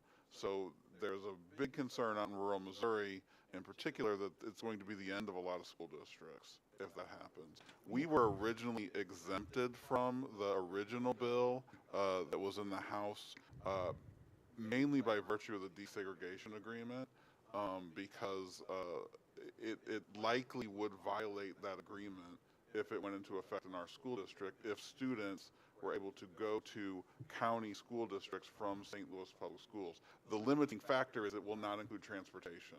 So your transportation is on your own. So sort of the opposite of the VIC program, where the VIC program provides transportation in order to equitably, racially distribute students. That would undo this in a very negative way, which is why we went to testify against it, particularly just for our school district. Didn't they end the VIC program?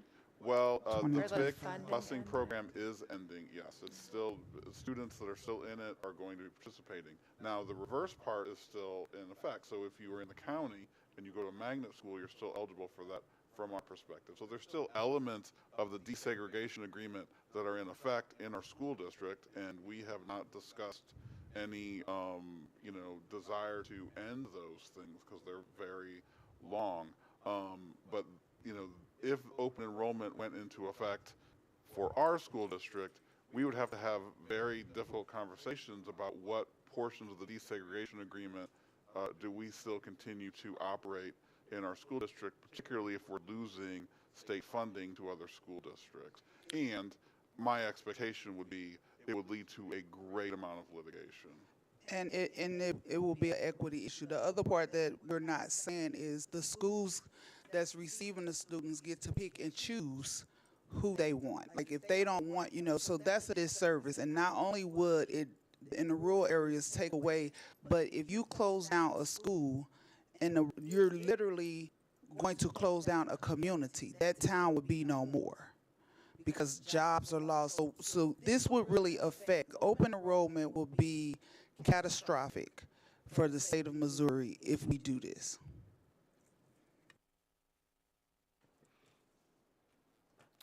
Any other board member reports?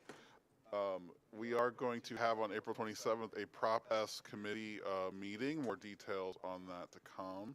I'm still remiss on having a legislative meeting, but we just heard it, so you know what's going on. And we did participate, as we said before. Ms. Jones, Ms. Cousins, and I went to the COSBA conference, which was a sort of a new school consortium of state school boards associations. So that was a very informative, and Ms. Jones participated in the Council of Great City Schools and gave us all some homework that she brought back. So with that, if there's no other board reports, I am going to have to make a motion to end closed session and return to closed, or end open session and return to closed session in accordance with revised statute of Missouri 610-021, subsections 1, 3, and 13. Second. Ms. Henry. Ms. Sharma, Yes. Ms. Alhajri, Yes. Ms. Hubbard, Ms. Yes. Hogan, Ms. Saunier, Yes. Ms. Val, Yes. Ms. Jones, Yes. Ms. Cousins, Yes. Mr. Davis. Yes. We are adjourned. Thank you.